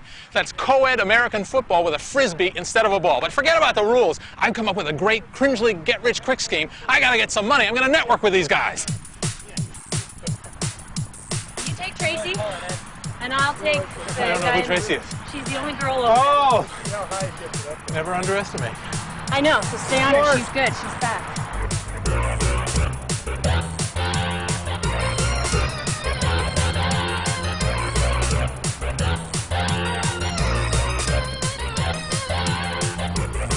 As I set out to test my ultimate frisbee skills, I also had ringing in my ears the wise advice of one of the Valley's most renowned venture capitalists, John Doerr. Caesar said all of Gaul is divided into 3 parts. Well, all of risk is divided into 4 parts. There are really 4 risks you've got to look for in every project. The first is people risk. That is, how the team is going to work together. Because invariably, one of the founders doesn't work out and falls out, which is why you want their options or equity to vest. The second risk is market risk, and that's an incredibly expensive risk to remove. That's about whether or not the dogs are going to eat the dog food. Is there a market for this product? And by the time you get the product to market, you may have expenses of $1 million a month. You don't want to be wrong about market risk. I'm getting old. I'm getting real. The third risk that we're quite willing to take on is technical risk. That's about whether or not we can make a pen computer that works, or be the first to commercialize a web browser, or to split the atom, if you will. That technical risk is one we're comfortable trying to eliminate and take on. The fourth and final risk is financial risk. If you have all of the preceding 3 right, can you then get to the capital that you need to go grow the business? And typically you can. There's plenty of capital to finance rapidly growing new technologies that are addressing large markets. Sorry, Bob, your idea sucks. We're not funding it. There's this myth that Silicon Valley companies are always started in garages, but there are other options. The biggest company in the networking business, for example, was started in a living room in this house where Len Bozak and Sandy Lerner used to live. They were Stanford academics, but they were in different departments on different computer networks and unable to send email messages like, "Did you feed the cat?" So they invented a way of networking networks with things called routers. The company they started in 1983, Cisco Systems, today does $10 billion a year in business. Routers created great wealth for the Cisco founders, Sandy Lerner and her former husband, Len Bozak. Their story is a classic nerd saga that started by accident and ended in a boardroom drama that many company founders have experienced to their cost. Was it your love of computers and networking that drew you two together? Or he had great legs, or what? You know, I'll just have to tell you something, and it's so bizarre you'll just have to assume that it's true. Len's mother had done this miraculous job, and Len actually knew how to bathe and eat with silverware, and I was absolutely enchanted. You know, he used to take whisk and like wash his collars and cuffs, which was way more than I ever did, and I just didn't think that a more perfect man could exist. Let's meet Len Bozak and find out about his work ethic. Sincerity begins at a little over 100 hours a week. You can probably get to 110 on a sustained basis, but it's hard. You have to get down to eating once a day and showering every other day, things of that sort, to really get your life organized to work 110 hours a week. And the level that follows sincerity, what do we call that? Commitment. Len was a brilliant network technologist. Here he is, hard at work, in a snapshot from Sandy's Cisco scrapbook.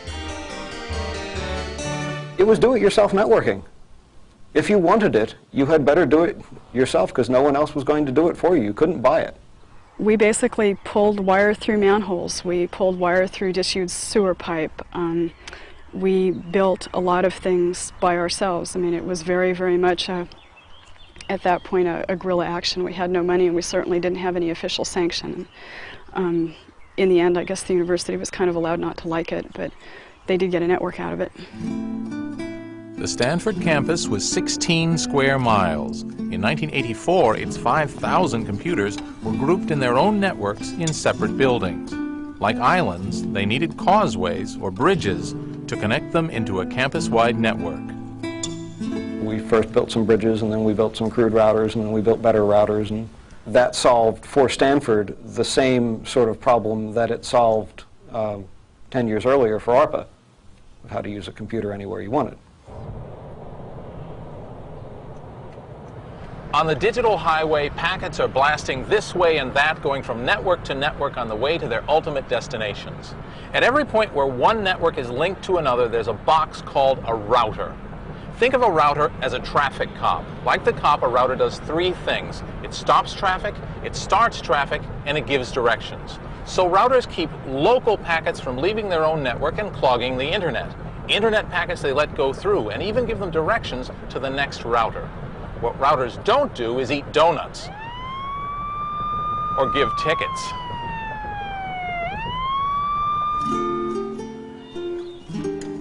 Once Len and Sandy had solved Stanford's networking problem, they saw an opportunity to offer the solution to other users. But Stanford didn't want to do it. And so we kind of really tried to get them to license the technology to these other universities, and they just were not going to do it. And so with tears in our eyes, we took our $5 up to this, Secretary of State's office in San Francisco and made Cisco Systems and took it anyway. So how did you go about it? Well, in the same tradition that anyone else in the Gulch does, you go out and buy a bunch of parts and try and make the stuff and then go sell it and solve the problems that come up. Len and Sandy's dedication wasn't in question. This archival gem from 1989 may be a little low on production values, but it shows just how single-minded these two were. In part, the result of some fairly unsophisticated... Shut it off.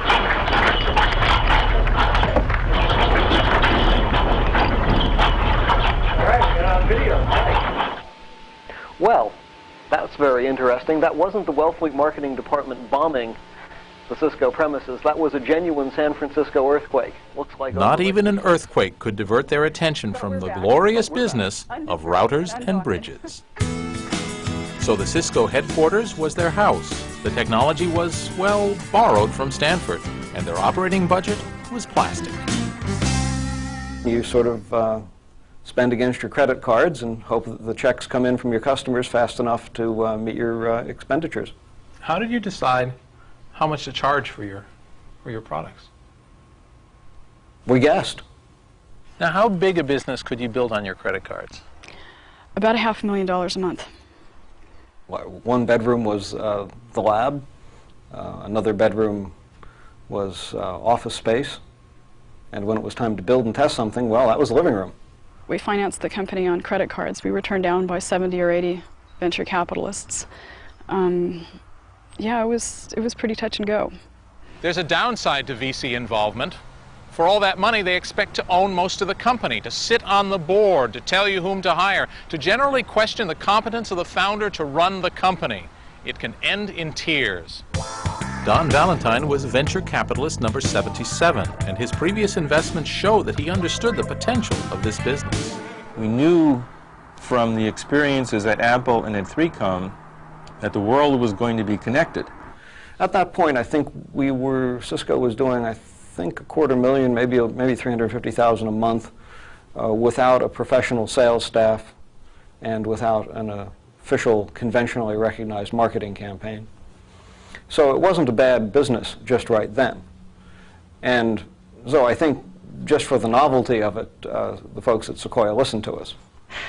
We ended up taking money from Don Valentine and Sequoia Capital, who's a very savvy player, and Len and I were not, and I think that's probably about the best way to put that. Don does just what he does. He has a formula, and he executes against it. And that doesn't make him a good or a bad guy, just what he is. The commitment we jointly made to each other is that we at Sequoia would do a number of things. We'd provide the financing, we would find and recruit management, and we would help create a management process, none of which existed in the company when we arrived. Sandy and I agreed to a forfeiture contract, a type of indentured servitude, where if we didn't do what the company asked, they would have the right to repurchase the shares that we actually already owned. We ended up with a 4-year vesting agreement and 30% of the stock in the company and no employment contract.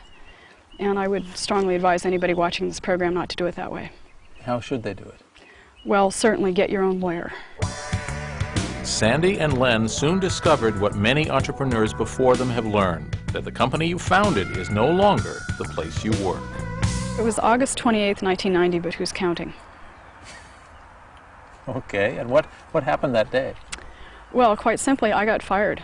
We had discussed this event, and that sooner or later the venture capitalists always want to get rid of the founders. That's just part of Don's formula. Both were very critical and helpful people to launching Cisco, no question about it. Len is a very, very good technician. and recognizes that he has little interest or little ability in management and positions himself accordingly. So in the company, he was the chief technical officer. Sandy, who is a person very committed to a number of aspects of business, is or was very acutely sensitive to how well the customers were treated. Don's opening words to me, you know, the first time I ever met that man, I wouldn't have known him from The Man on the Moon, where I hear you're everything that's wrong with Cisco. You know, I'm also the reason why there is a Cisco. What went wrong back at the ranch? Well, the end of the story is that one day, with the president, John Mortgage's prior approval, 7 vice presidents of Cisco Systems showed up in my office.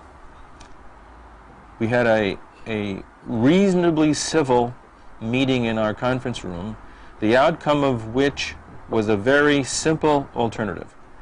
Either I relented and allowed the president to fire Sandy Lerner, or they, all 7, would quit. It was probably time for Len and I to go. You know, and that Len and I do not have company personalities, and I think we were finding it difficult to work in a larger organization. I think the way that it happened was wrong. The most regrettable thing, I would think, from their point of view, is they lost perspective and urgently sold their shares in Cisco at a time when the valuation of the company was a mere $1 billion or so. Had they somehow or other suffered this outrage with a little more financial wisdom, they might have sold when the company's market value was $10 billion or $20 billion, or maybe even now at $56 billion.